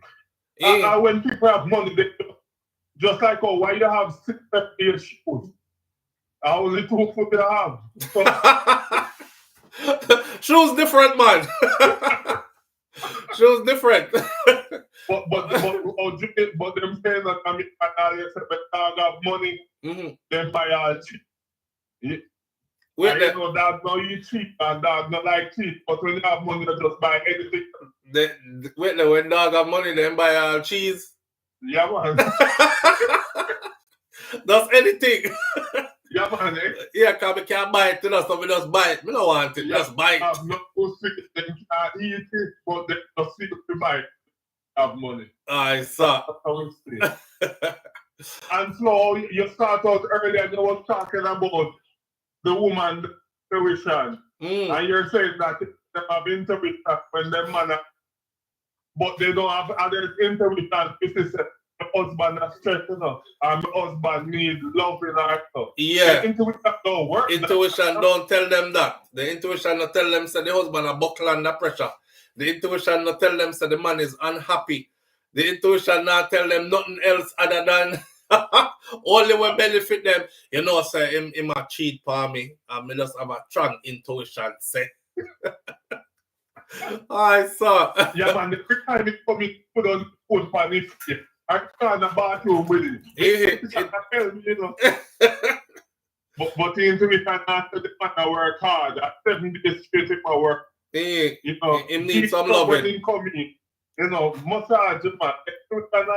Intuition not tell them say the man back a hot him. He need a massage. No. Yeah, set up some water and I want to sit and you know scrub off him foot them or something. Bust 2 bump in him face. Yeah. In marriage a mash up. Intuition not tell them none of that, sir. But before I go to that, the Bahamas was awesome, and we see the better and when we see the artist of the crowd. Remember Cartel did say his people repeat for my concert to sing his whole song. Sometimes he have to get them in one song. So imagine how New York is going to be. Crazy. I look forward to it too. Crazy. All right, so big up. All right, my brother. Manners here. All right. I see somebody in the comment section that try to make me look bad. What you say? You was calling me before, Jerome, but you see how me still. The phone is right here. I don't see the phone ring until me see that. All right. The phone light up when it ring. Me not see your phone. The phone I ring. Anytime it ring, me answer it. That's cool, man. I forgot Donna Thompson. Flo, I was calling you before, Jerome. You see how you stay? Call now, Donna. You see? Jerome gone. You're not calling. Call now. Me never see your call. I'm sorry. You have to be nice, you know. You have to be nice. I have a... Maybe because the women that raised me are Jamaican women. I have a special kind of love for Caribbean women. All right, call me now. See you. I was mad because I'm telling you now, answer Jerome call. But me never see your call. It wasn't. The phone was not ringing for you. Oh. No. All right. So good morning, SouFLo. Good morning, my family. How you doing? How are you? I'm good. I can't complain. You? I'm good. All right. What I want to add to the Messi part to pass authority. All right, you see all the people march out and go on to Messi. Why when them why when they thief them have bolt money? Why make enough of them never march out same way? All right, so Talking truth, so I'm afraid to talk. Yeah. Them not say that already, man. They're no business about bones like that. Same, so they should have been march out, man. Yeah. Yeah. And if I did messy money key for Jamaica, you know, say Jamaica would have turned upside down. The whole of it now, I went come from Argentina to go fight for money. All right. But that's how it Only way so now, guess what? What? You see the show with Cartel in Bahamas one, it's shot. I mean, I tell you, me I talk about right and now. That me love. Me never so fond of the Freedom Street. But you see that one, yeah? Cartel, worky girl them, man. You worky girl them. But that's what me I say, it'll get better and better and better. It's like every show where we do so far. Freedom Street was the first one, remember? Yes. All right. So, and remember the man fresh out of prison and these things. So, Rusty did it, you know? And after that, it's just like he's finding his place on the stage in front of the crowd. It's just getting better and better and better. Yeah, man. True. And the exercise them a work for him too. The exercise them a work for him too. Me tell you. Yeah. Me see the man run on a treadmill the other day. Me nearly dead laughing. Because me ain't no saying could have run. Me ain't no could have run. After me said that, he put up a next video and I run now. So I started off walking. Yeah. Anyway, you big up yourself and big up to the chat. All right. Manners and respect, yeah? Okay. All right. Bye-bye. Bye-bye. All right. Yeah, like me that said before, man, me have a special kind of love for Caribbean women. Because Uno is a strong set of woman, you know. Some of Uno real strong-headed boy, but Uno is a strong set of woman. And we have to remember, say, the whole of we come from Uno, you know. We do. We come from y'all. So, live on the air with SouFLo. Good morning. Good morning, SouFLo. Morning, family. How you doing? So we're about there. Doing all right? Doing very well, you know. Yeah, great. We have a beautiful 10 degrees outside, so we can't complain. I black people with parents, you know, we're afraid of cold. So here we are, you know. Before you switch topic, I want to touch something we said earlier on. What we have is a problem where civics is not being taught in school, and we have lost our national pride. So all these things now is a result of 33 years of not teaching certain things in the school. And we talked about it a couple days ago, and we have seen the effect. As we say, in other countries, children go and plant a tree every year. In some countries, it's children and young people who go and clean up the beaches, old people go for a walk. Right. So if you don't have a sense of belonging, right, you feel like Jamaica belongs to the other people and we look different from we, then they will always have certain privileges and we will always take it. And if we have generations being born, seeing it and taking it for granted, that's how it is. And that is what is happening in South Africa. Because South Africa, they have seen the white man controlling their country for a long time, and the kids growing up now have accepted it as a norm. But they are very resilient people, and that's the difference between we and them. In this country, we have the most demonstration in the world. They demonstrate every damn day. There's no day in South Africa without a demonstration. Sometimes I think they overdo it, but if they didn't, the government will drop them guard. They never give the government the feeling as if they can take them for granted. Right. So what I'm saying is that we, as a people, we have to restore that national pride again and sense of belonging. Like Jamaicans have no sense of belonging, we have a serious problem. Because if the whole of the coastal area is owned by a foreigner, if you have to go back to Africa, which piece of place you left from to go to Africa? That's why the Maroons were giving enclaves. These enclaves don't have no access to the sea. And there are reasons that make up to the madness. There are black people living in Colombia and certain places in Latin America. They put them on the Pacific side, not on the Atlantic side of it, so they'll never go back to Africa. I'm going to go on, but each one teach one. I'm just want to touch base on that one to make it more. So everybody do the Spanish, the French, everybody do it in their own way. The Germans do it in Namibia and Botswana, and what we have seen in Jamaica, I've seen it elsewhere. And we realize there's a method to the madness, and the people in our country, like the Prime Minister over the years, now they don't have no relationship with Africa, except Michael Manning almost dead feet, right? Because he was supposed to support Castro and the people in Congo, because Cuba is the only country who has sent their soldiers to die in Africa. Right. There are other things I would love to say, but let's put your point. Say, there was a caller who called in earlier and said, you know, that I think when this guy came from England with his system and everybody was there in the street, you know, gyrating with him. I tried the same thing in an area called Granville. So I give a piece of my identity, right? So, and one one area leader sent me a call and said, "Me know your people and me know your grandfather from now a railway. You used to buy a shop. Please pack up your bag and carry go back to the yard and try reach back to Germany." And I did that what he said. Oh wow. Yes. Oh wow. I did what I'm saying. And every I get not gonna get no warning because the man will not come and come shoot out the whole thing. And the same thing what I'm gonna do. You have the live band in the middle of the street and you give them a DJ and a sing and all of that, right? And we were told not to. Now certain things do you remember do you remember me saying it's the same way how you see people like Christmas List and other bloggers from other nations come to Jamaica and they go when they do their videos, they will make a thumbnail where they look like crazy and scary and be like, I went to the worst part of Jamaica, the most dangerous place. Yeah. And to see how the people like welcome them in and carry them go everywhere and show them everything.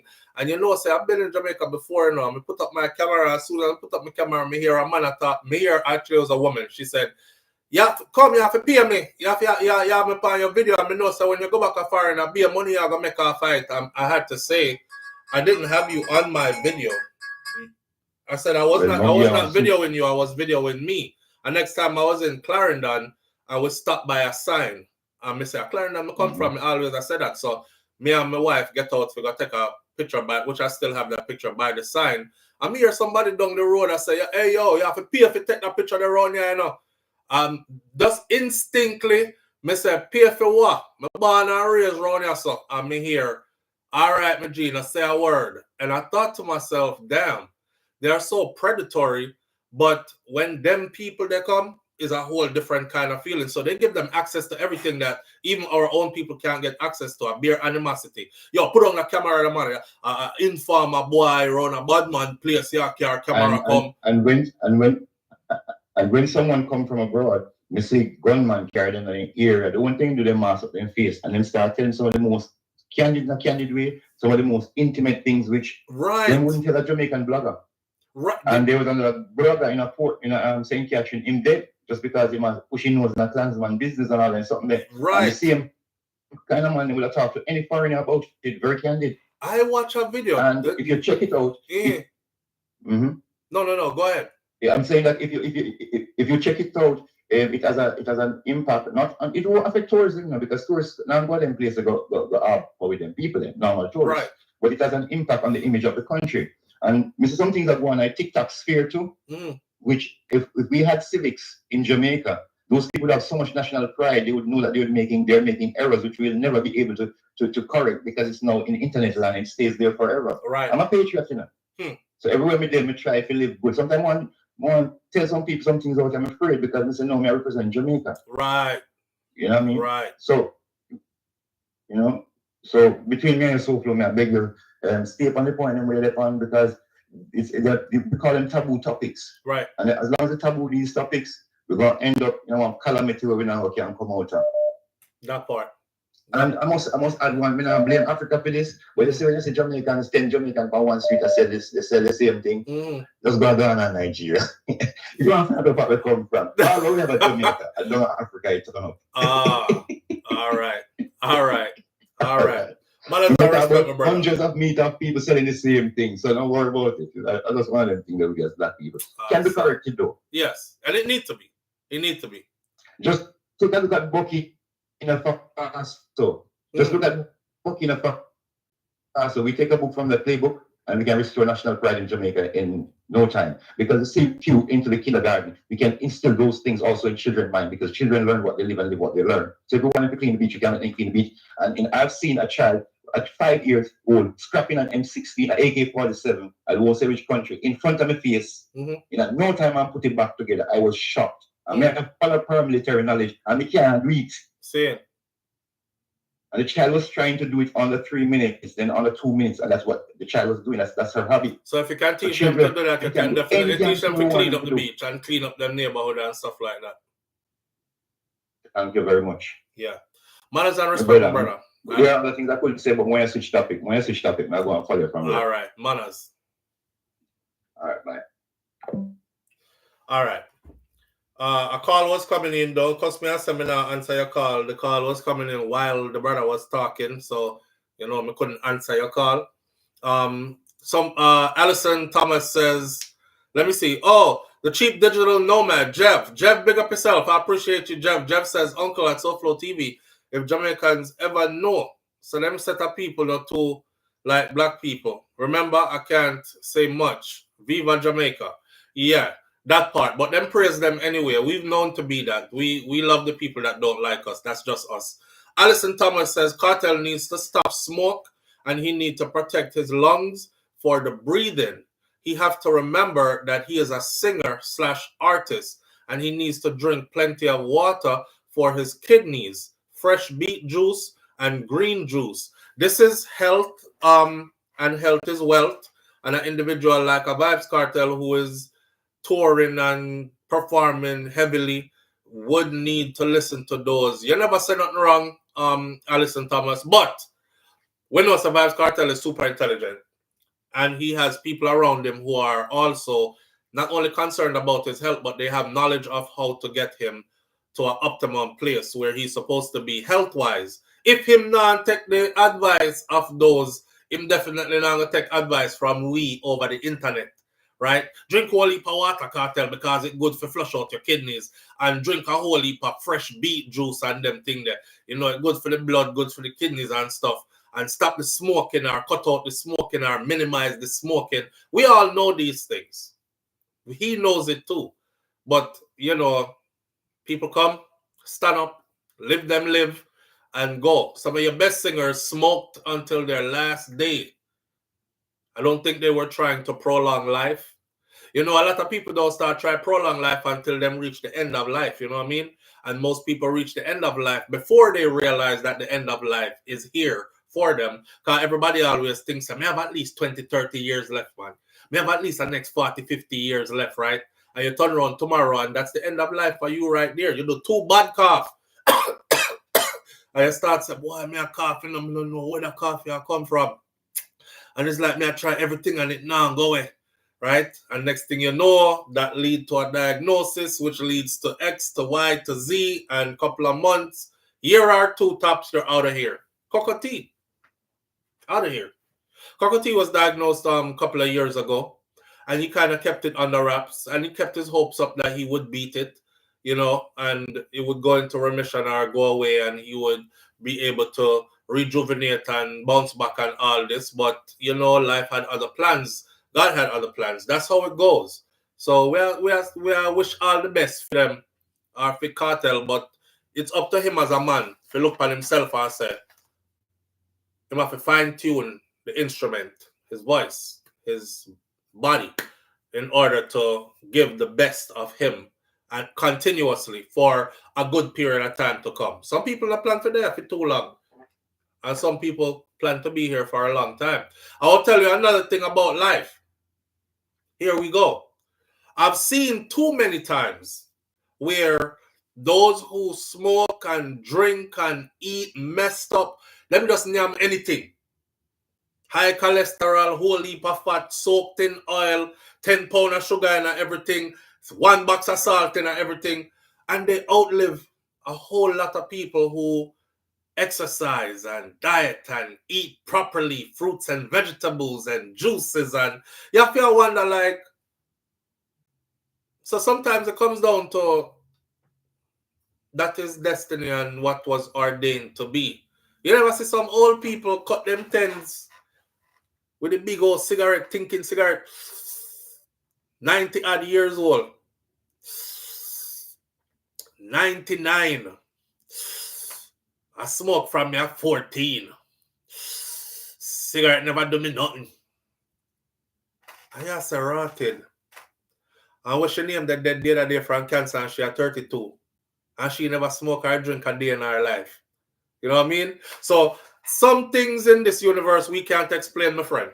You know, we always have all the answers for somebody else's life. I think you need to drink more water. I think you need to exercise more. I think you need to put this down. I think you need to do that. Me not do that. Me just enjoy the moment. Whatever is being produced at the moment, I'm enjoying it. I'm enjoying the music. I'm enjoying seeing him free. I'm enjoying seeing him be able to tour and get with his fans again. The man shoot a music video in I Can't Get Over the God is the Greatest video. That I had to do the review. Yesterday, I tried to sit down on the couch, and just chill out for a minute.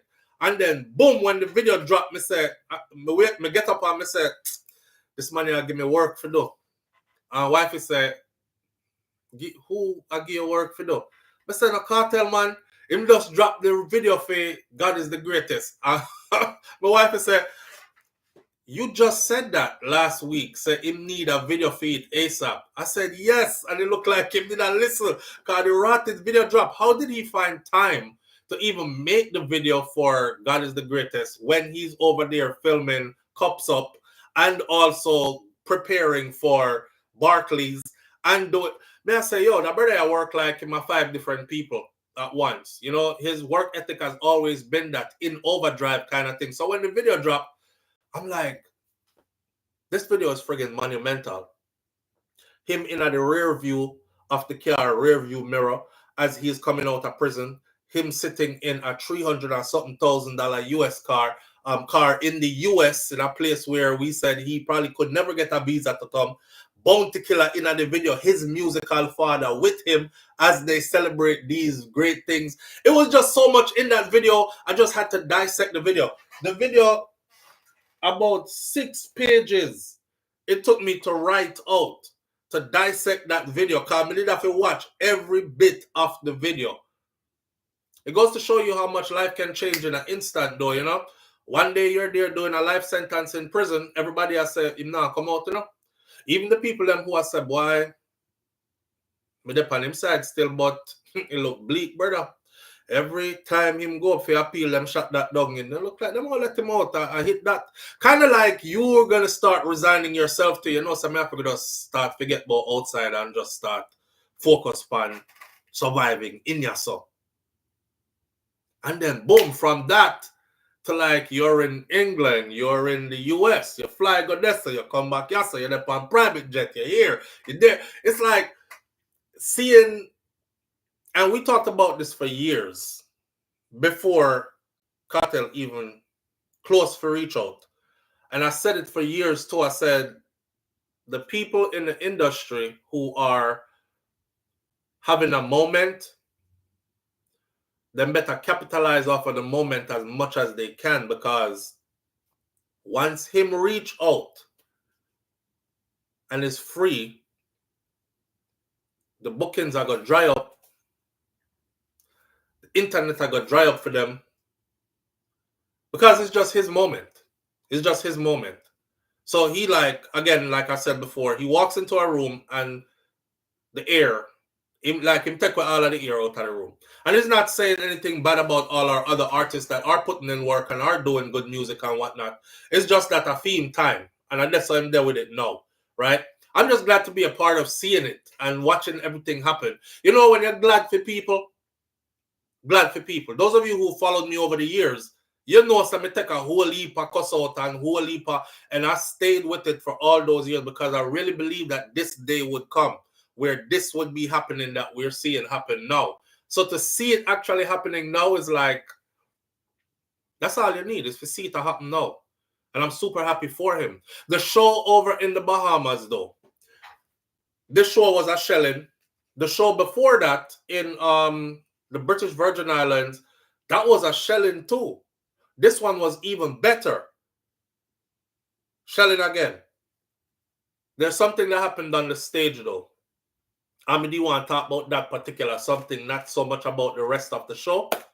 So Vibes, Cartel and Spice mash up the show in the Bahamas, but they did a dance on the stage.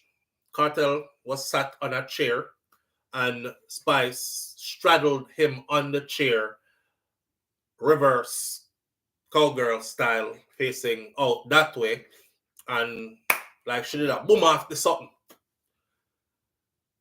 I see a group of women from the Caribbean say something like, see, this is why Caribbean people should marry Caribbean people. All right, now read it now.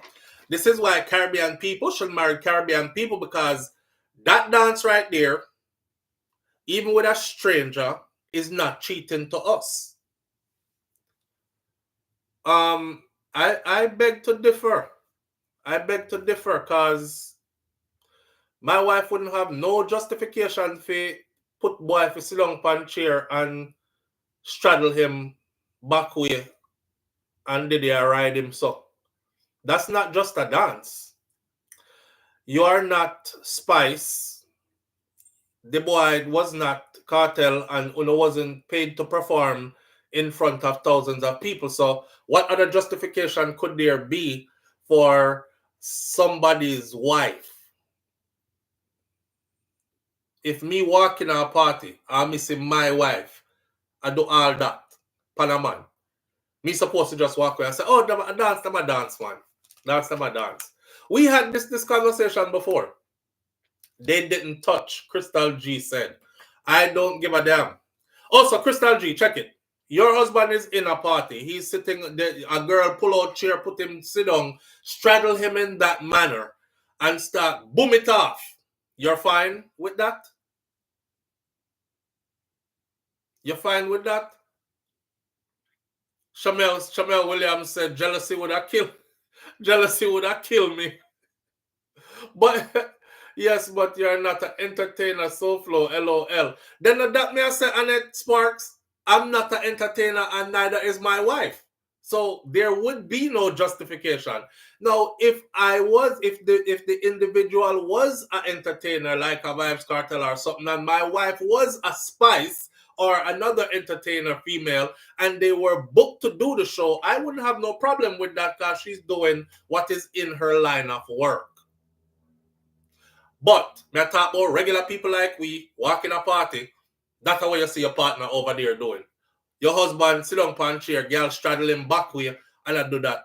Or your wife sit down on some man and boom it off like that. You would think, oh, we're from the Caribbean, that's just dancing.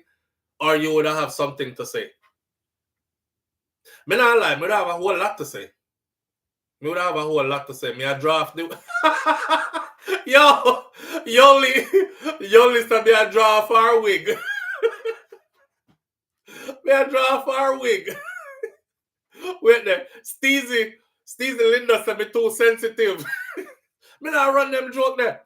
And I did this before when we talk about carnival and these things. The whole of the Trinidad people them in our comment section about FU, stay at Jamaica, don't disrespect our culture. If you listen to my video says whining is not unique to rotted Trinidad and carnival. Whining, we have a thing in a dancehall, right? When named daggering. You remember the daggering era? Do y'all remember the daggering era of dancehall? Okay, so whining and gyrating and acting as if you are simulating sex. Two front that is only separated by a thin sheet of cloth is rubbing into each other like this. And I must just say, a dance, man. Hear me I say. The elders them tell me about this before, and if you don't listen to your elders, then you're bound to lose, right?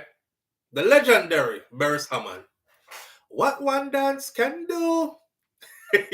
What do you think Beres did I talk about? Go and listen to Beres Hammond again. For those of you who think, of course, SouFLo, man, we are Caribbean people, are just dancing. Yeah, she whine on, he whine on, she, I whine on, her friends, I whine on. Yeah, right. If one of my wife friend them whine for me and my would stiff up on her, you think she not gonna feel it?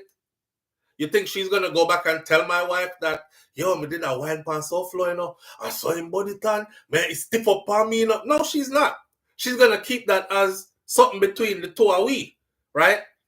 Shakira was over there, she was dancing, she no mind SouFLo give me a wine, we was just dancing, we're all friends. Me say, it's something stiff up on me, see, and me I press up on it too, you know, and the same thing, vice versa, and the other way as well, you know what I mean?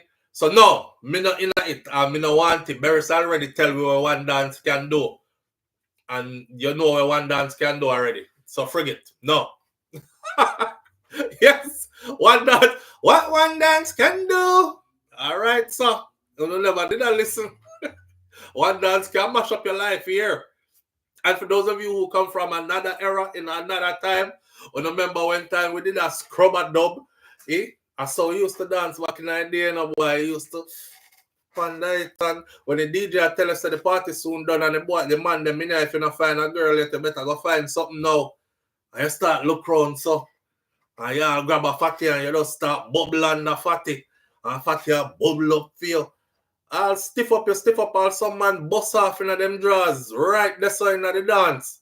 And you're talking about what dance can do. You can't do nothing, it's just a dance. No, me know different. It wasn't just no dance. So Spice and Cartel do that. They are entertainers. They are supposed to do that. Me see somebody left in a comment section say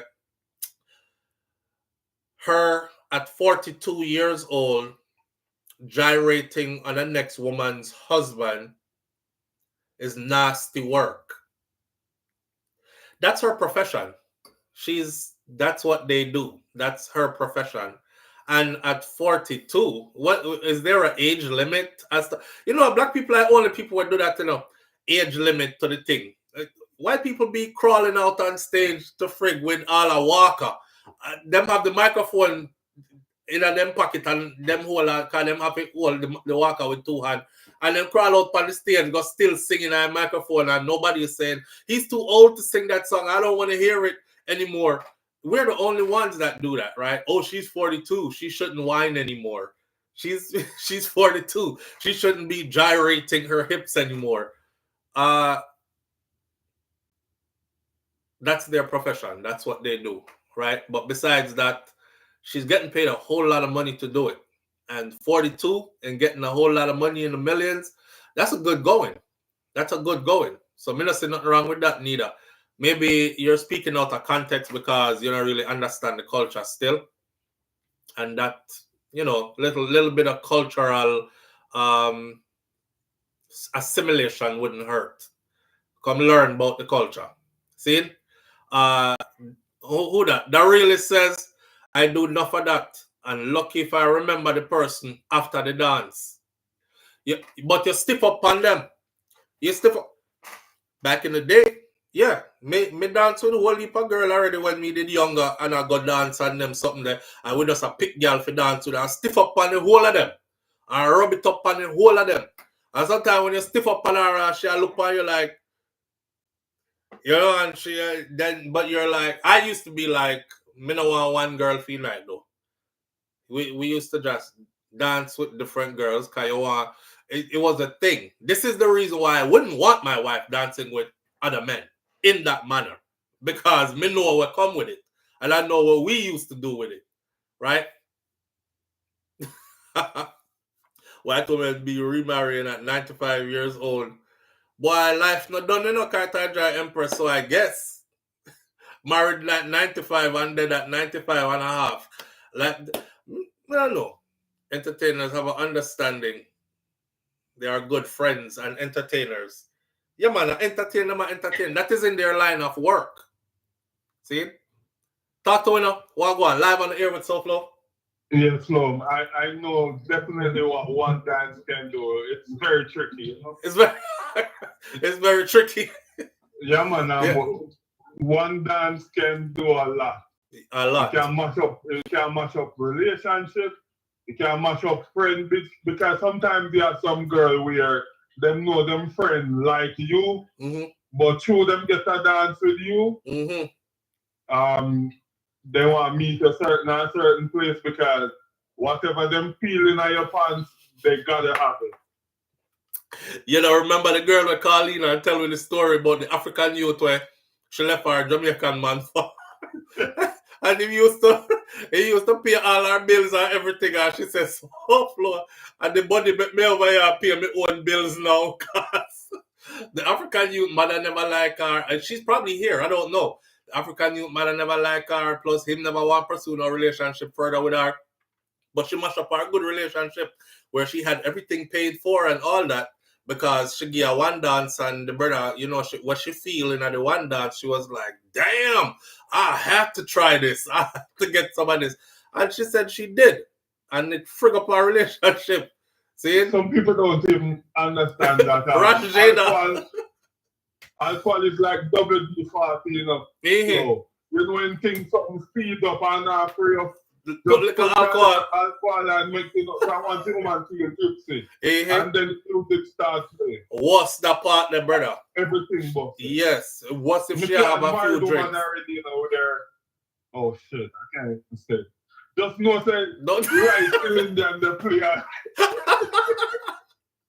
Don't say too much. But one dance really can really do a lot. Yes. Cause a lot of damage. Absolutely. One dance can cause a tsunami, volcano, you name it. The volcano part though. Yeah.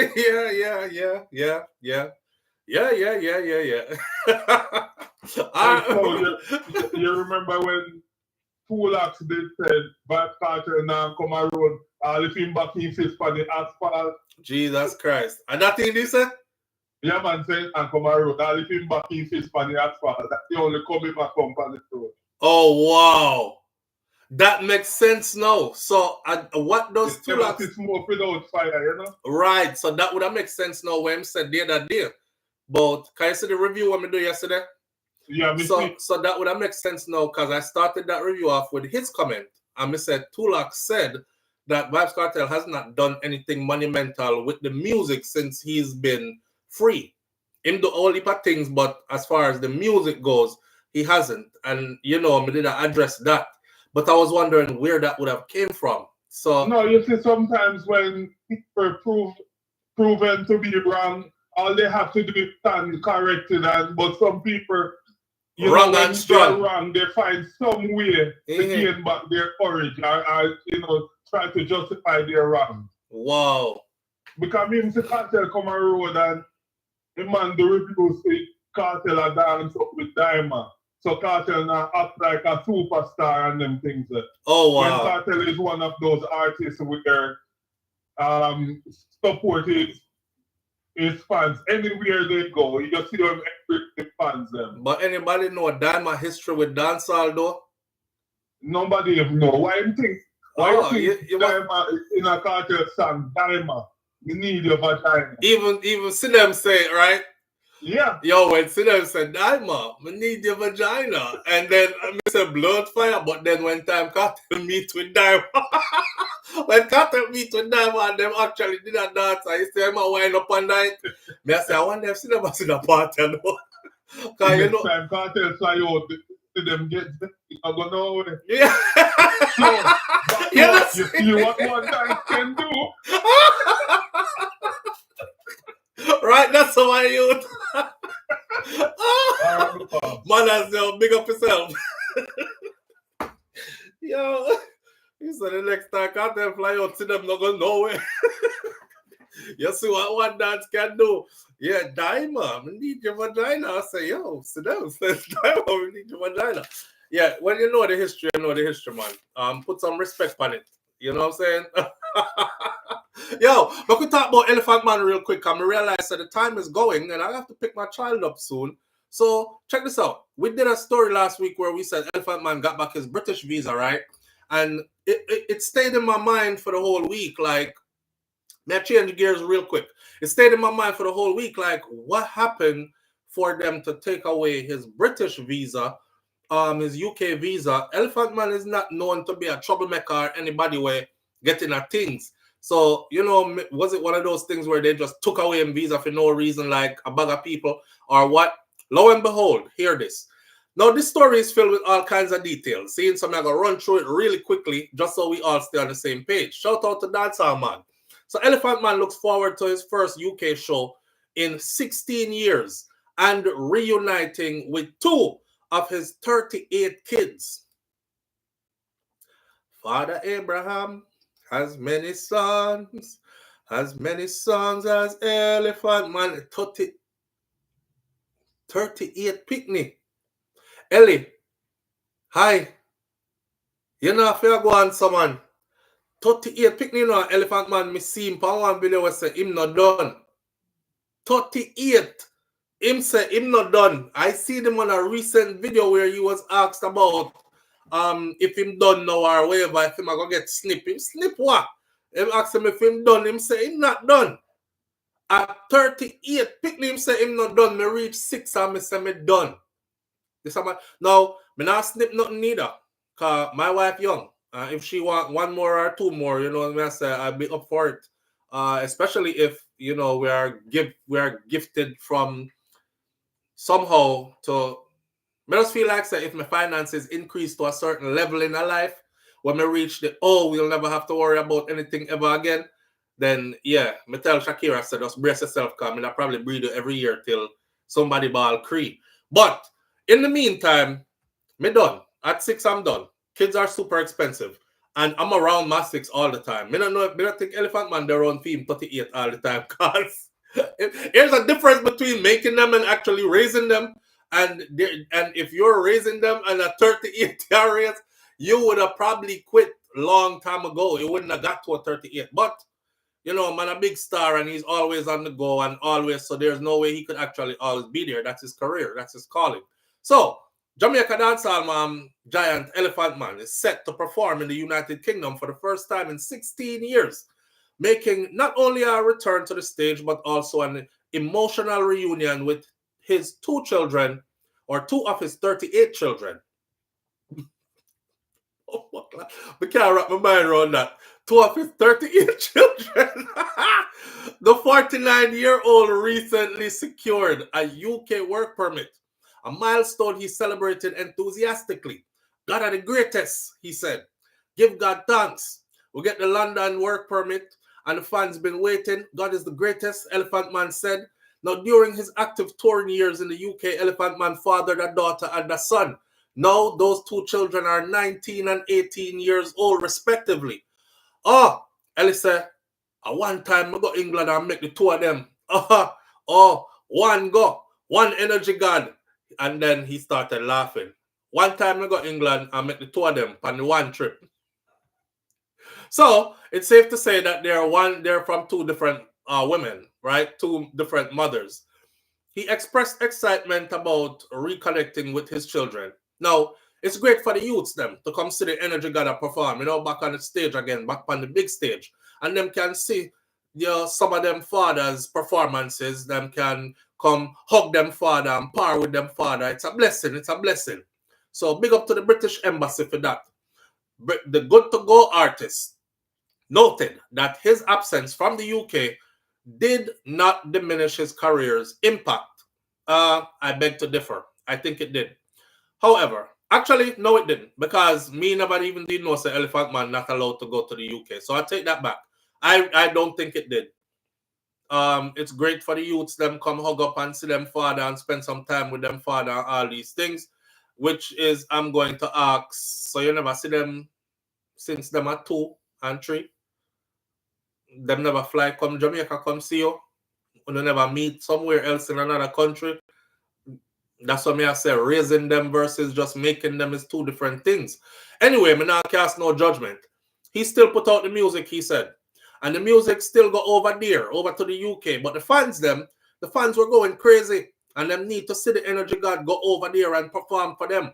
But we still did put out the music and still connecting with them through the music, he said. He's booked as one of the headline acts on Ultra Weekend, which is held on August 16th and 17th in London. Some London family who tune in right there, so go out, shell the place with Elephant Man the 16th and the 17th. It's probably going to be crazy because you know how Elephant Man perform already. He hasn't been there in 16 years. I could only see Ellie going like super extra. Where him do pan a regular is extra already, so I just can't imagine how this is going to be. I would love to have been there at this. Now, he said, I am booked for that show. Sands is going to be crazy as well. And you know, them call me for some more shows, but I am just booked for that one particular show because it's not like a run-round thing. It's Elephant Man. Can't be here and can't be there and be everywhere at the same time. So it's that one particular show in London. I will go back after and ting, he said, whose real name is O'Neil Bryan. Now, he also has an upcoming performance in the United States, including Reggae Fest and shows in Atlanta coming up, in Miami coming up, in Connecticut coming up. Elephant Man, please come to Best of the Best in Miami Memorial Day weekend. Please. That's one of the act them when we definitely want to see. All right. The work never stopped. Dancehall at its best, he said. You know that. All right. So then we get into this part. A dark cloud has hung over Elephant Man's UK career in the aftermath of an incident in which DJ Village, a disc jockey who hosted programs on BBC Radio, was shot dead outside of a London hotel in 2001. The incident happened hours after he and Elephant Man were robbed at gunpoint of over £10,000 in cash in the car park of a London hotel. Elephant Man had just returned from the dub cutting session at a studio when they were pounced upon by two thugs who were armed with knives and guns. The thieves stripped all four of them jewelry, robbed them, and shot DJ Village, whose real name was Horace Pinnock, who died later from a single gunshot wound to his chest. Mr. Pinnock was 29 years old at the time, and he had hosted Radio 1's weekend dancehall reggae show at that time. He was regarded also as one of the UK's rising star on the British diverse dance music industry scene. Elephant Man last returned to London when he was promoting his album, Let's Get Physical, which was released by Bad Boy, Puff Daddy / VP record collaboration in the summer of 2008. Music insiders and booking agent Tamika Reynolds of Reynolds Entertainment Agency, who was instrumental in engineering the Energy God's return to the United Kingdom, hailed this move as a momentous move for dancehall music. She said, "We based the application around the artist's proven track record and the fact that he does not have a criminal record as well. This is a major positive for reggae and dancehall music because Elephant Man is obviously one of the more likable characters in dancehall music. A dynamic entertainer, of course, of one of his generation's best. And his absence in the UK market was a sore point for many promoters who would have wanted to book the Energy God but weren't able to do so because of the visa situation." So it had something to do with the death of that individual, Mr. Pinnock, a young DJ who used to work for BBC One. And him and Ellie got robbed. And he got shot and killed after. That's where that is. Just a FYI, because I was asking, I wonder what happened, why, or what could have led to them taking away his visa for 16 years. Carlton James said, "My grandfather drink and smoke and he's still alive." Nan said, "He's a beautiful soul. I met him in New York in a clothing store, and he was very personable." Yeah, Elephant Man is a very jovial kind of person. Even though those screw face, and some of these artists are full of like ego. And you know what? The next thing about some of the dancehall artists, them, and I've said this before, and when I say it, alkaline fan base like to get upset, but I'm the kind of person like this. If you wish good for somebody, you tell them the truth. If you wish good for me, please tell me the truth. Don't lie to me. Because if you lie to me, you're not help me. I noticed this thing, yes, all right, where an artist will sing gun songs or sing about gun and shooting and badman image and that kind of stuff. And the singing is one thing. But when every time I see you, you actually act like that is your real life that you're singing about, when I know that you've been a recording artist since you left high school, since you did like 17, 18, right? And you never shot nobody yet. You never pull off no jokes and no heist yet. You ain't known to be in one Dan, Klansman gang, one order, none of them there. You not run no gang boy, you not do nothing. You not raise no rifle and clear no ear. Why they walk around like that? Why they walk around like that? Like that is actually how them stay in a real life. They remind me of an actor that has to become a part in order for the role to be played on screen for the movie. Now, when them done, film the movie, them still stuck in character. That's what they remind me of. They're like still stuck in character. I forgot what can't remember his name right now. Very famous black actor that said he had to go get counseling and therapy after to decompress from and pull himself back out of a particular role that he studied, prepared for, lived in the role. In your mind, you have to become that, you know. So if you play one mass killer in a movie and Hollywood is paying you millions to do it, you have to really lock yourself in the house and start think like a mass killer. You have to go research how mass killers think into the mind of a killer, documentaries. You have to take away some of the stuff from some of them, right? He said after he was done filming that film, it was like he was stuck in character. And it started spilling over into his relationship. And he had to go get counseling and get help to pull back out of that character. Most of the dancehall artists, them will sing gun song and stuff. That's what they remind me of. Like them need some help and some counseling to pull them out of the character.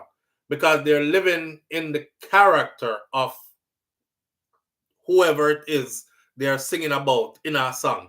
Right? Weak mind. FK Samuel says weak mind. I wouldn't call it weak mind per se.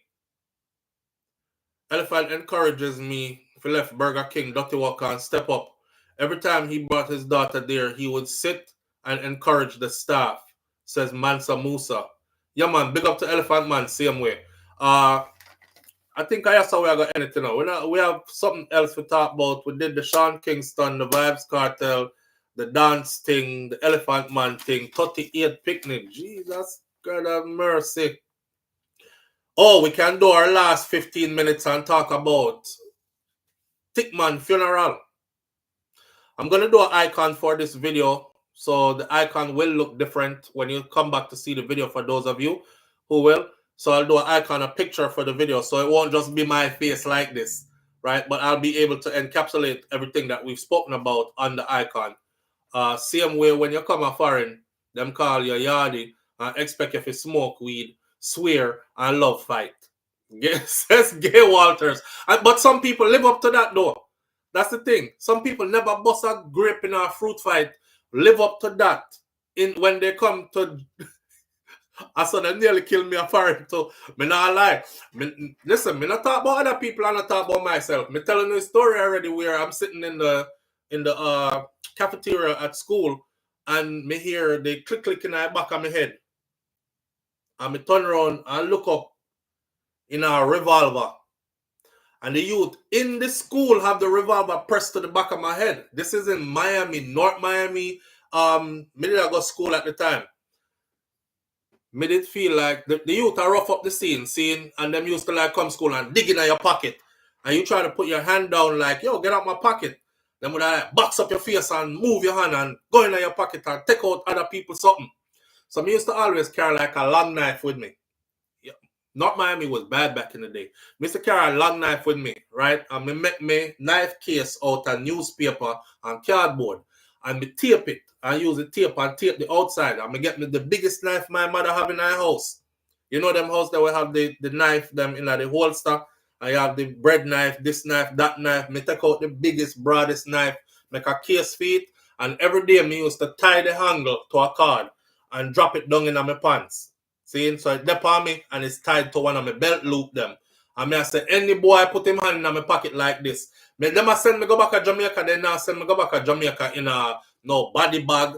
Them not do no funeral for me. Me a murder a boy up here before anything like that happened. Because they were like super aggressive. And me never used to them something there. Me not too long reach a foreign, right? So I'm trying to adjust to life here and stuff. But realize that them did afraid of Jamaicans. Because at the time, Back in Miami that time, we had the Mach 11 crew, we had Shower Posse, and we had one next group did it.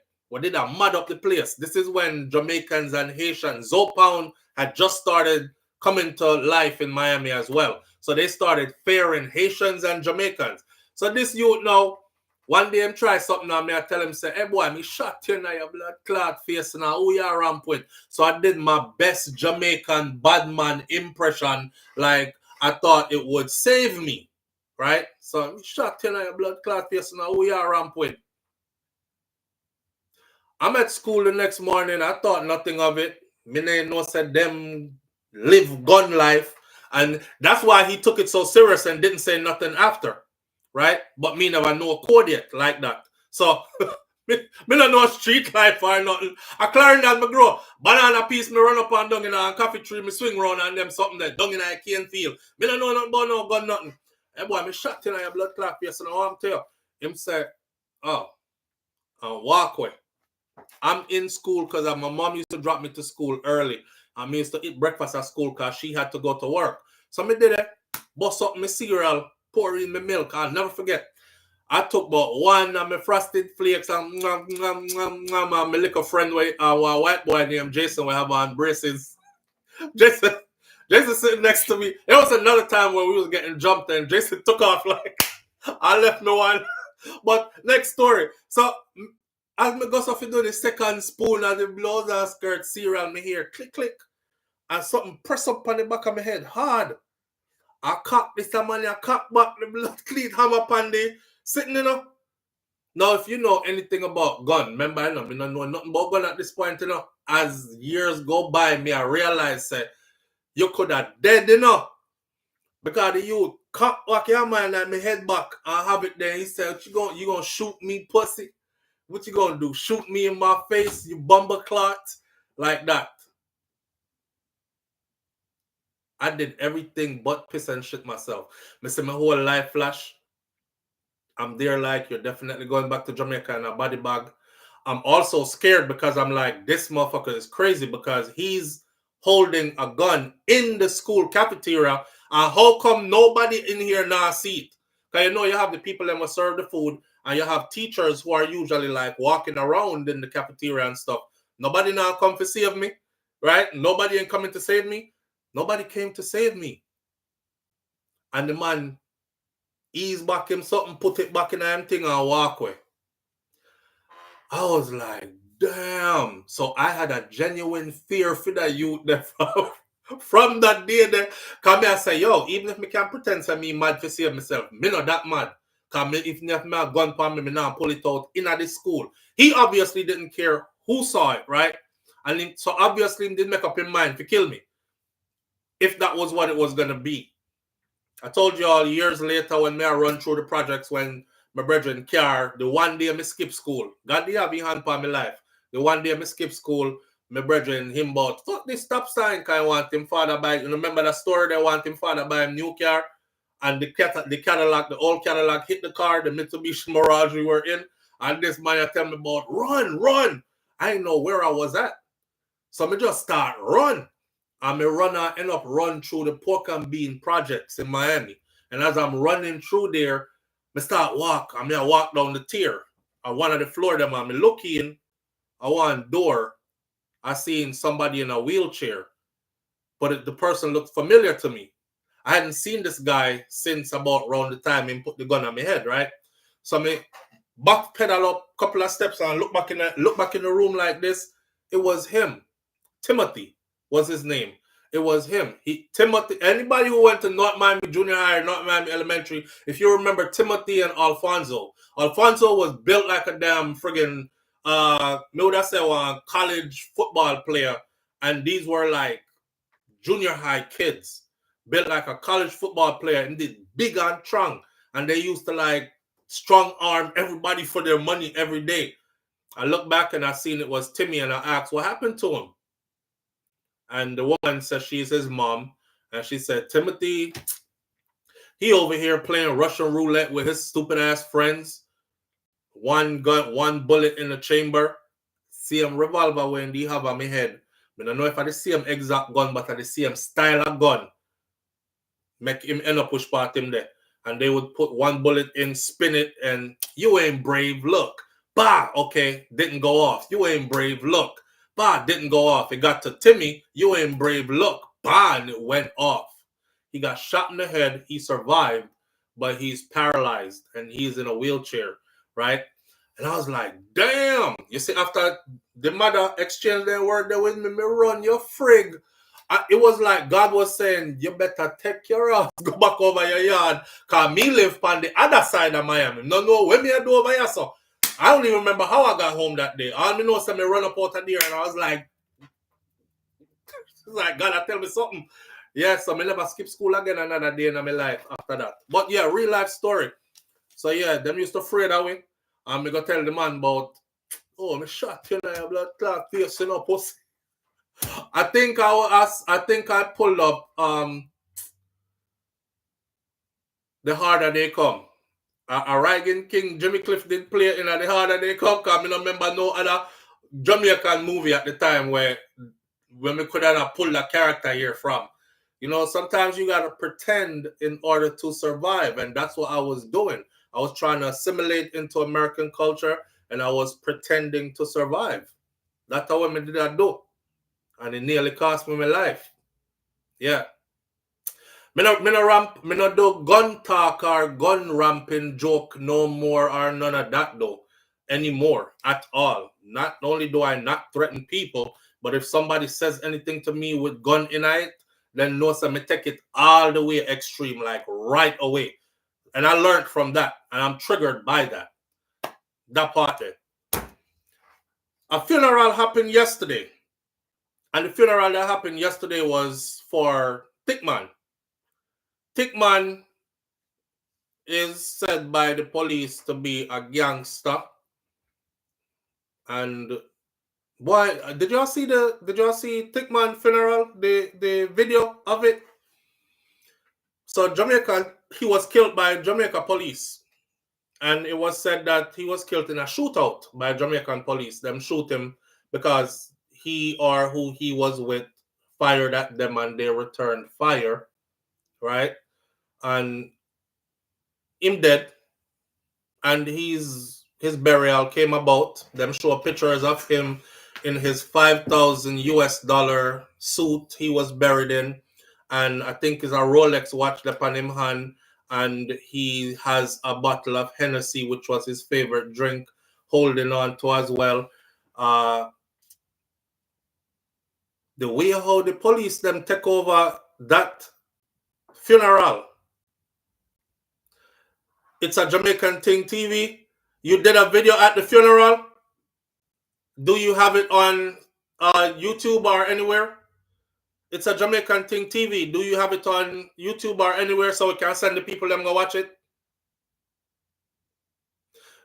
Watch the comment section and see if it's a Jamaican Thing TV answers you. Or answer the question here.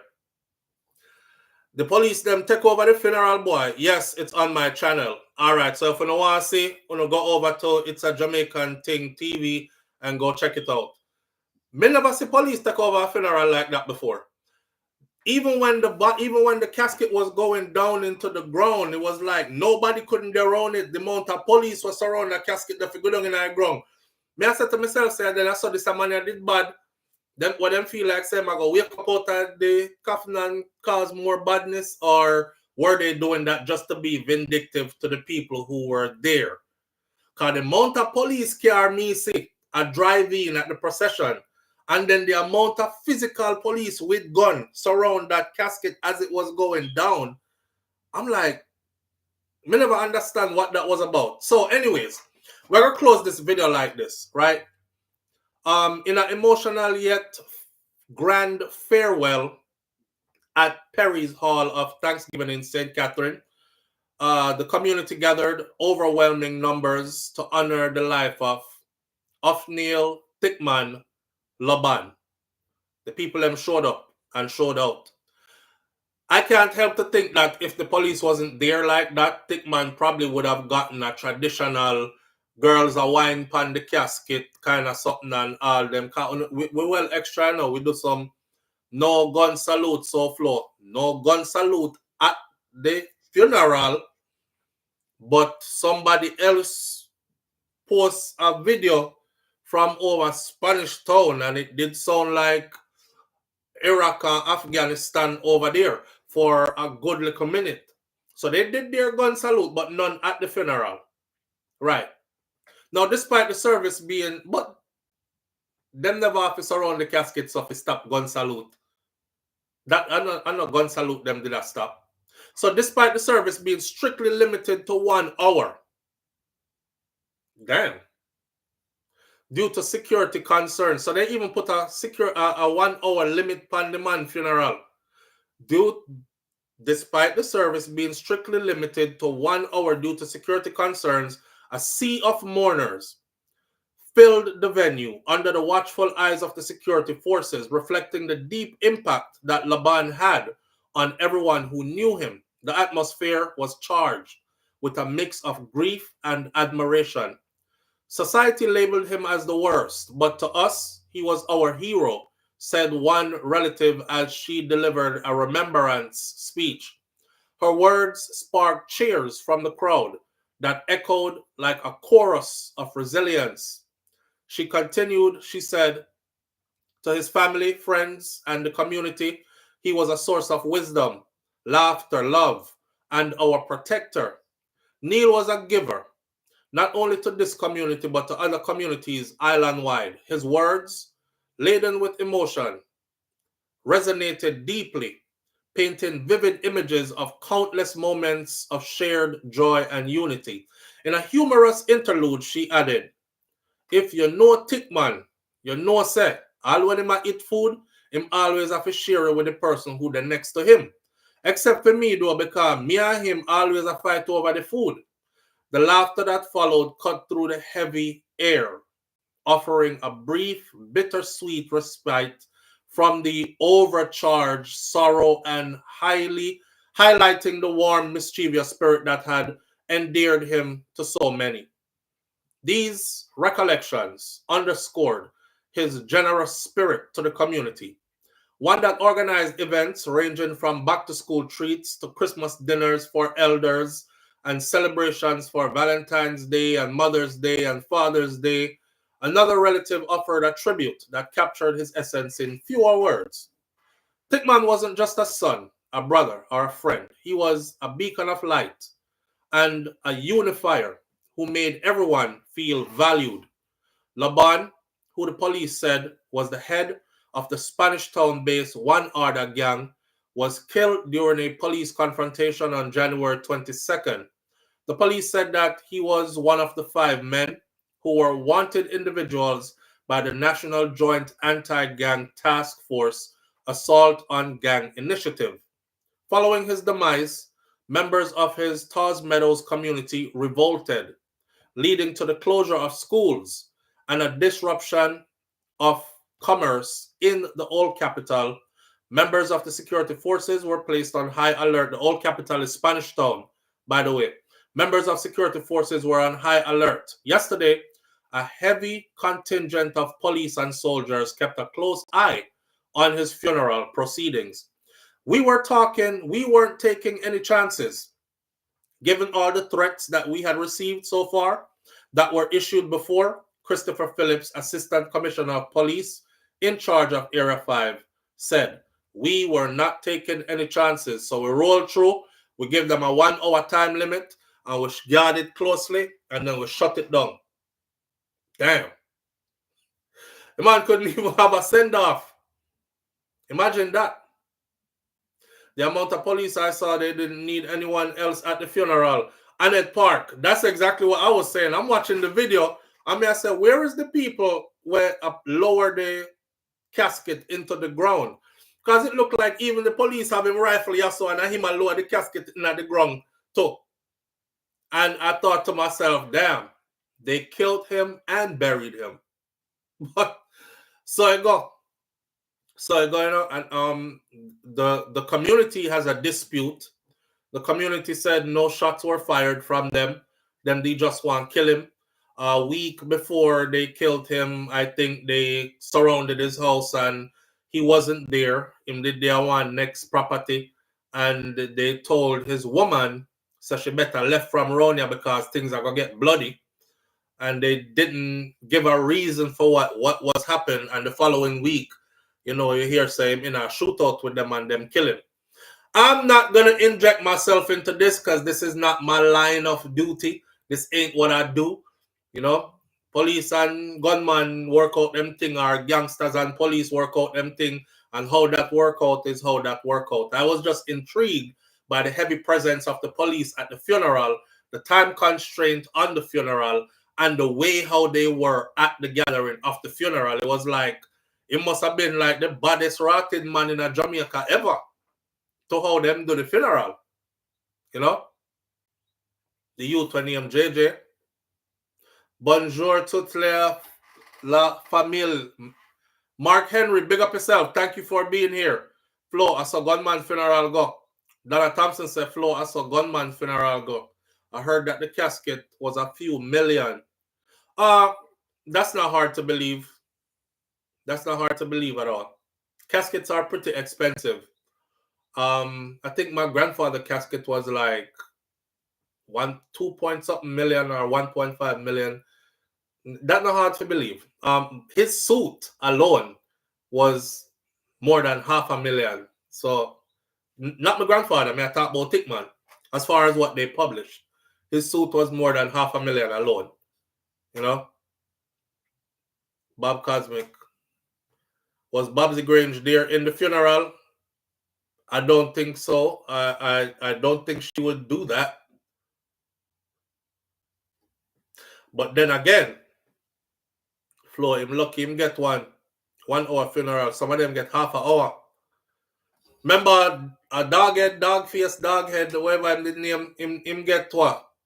And then there's a next youth who was his friend. Him never get no time for no funeral.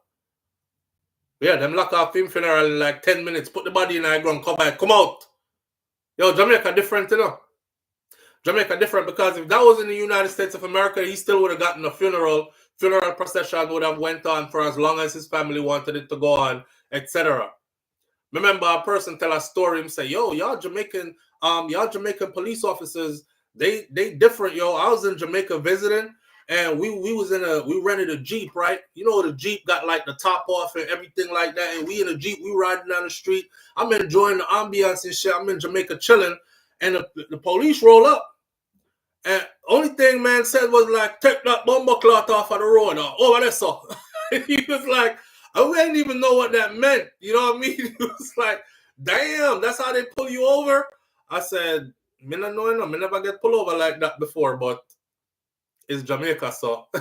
Check that bomber cloth off of the road. Over there, so. With a long rifle and wave. It's Jamaica, man. Yeah, 5 minutes for bury him. Hurry up, throw the cement. Come out. I'm going to leave that one alone right there. Here one. Manners and respect to each and every one of you tuning in. I appreciate you greatly. Big up yourself. I have things to do, so I have to get up out of here. All right. One love. Go with God. Be good. And remember, my granny said, if you can't be good, be careful. Big up Miss Ruby.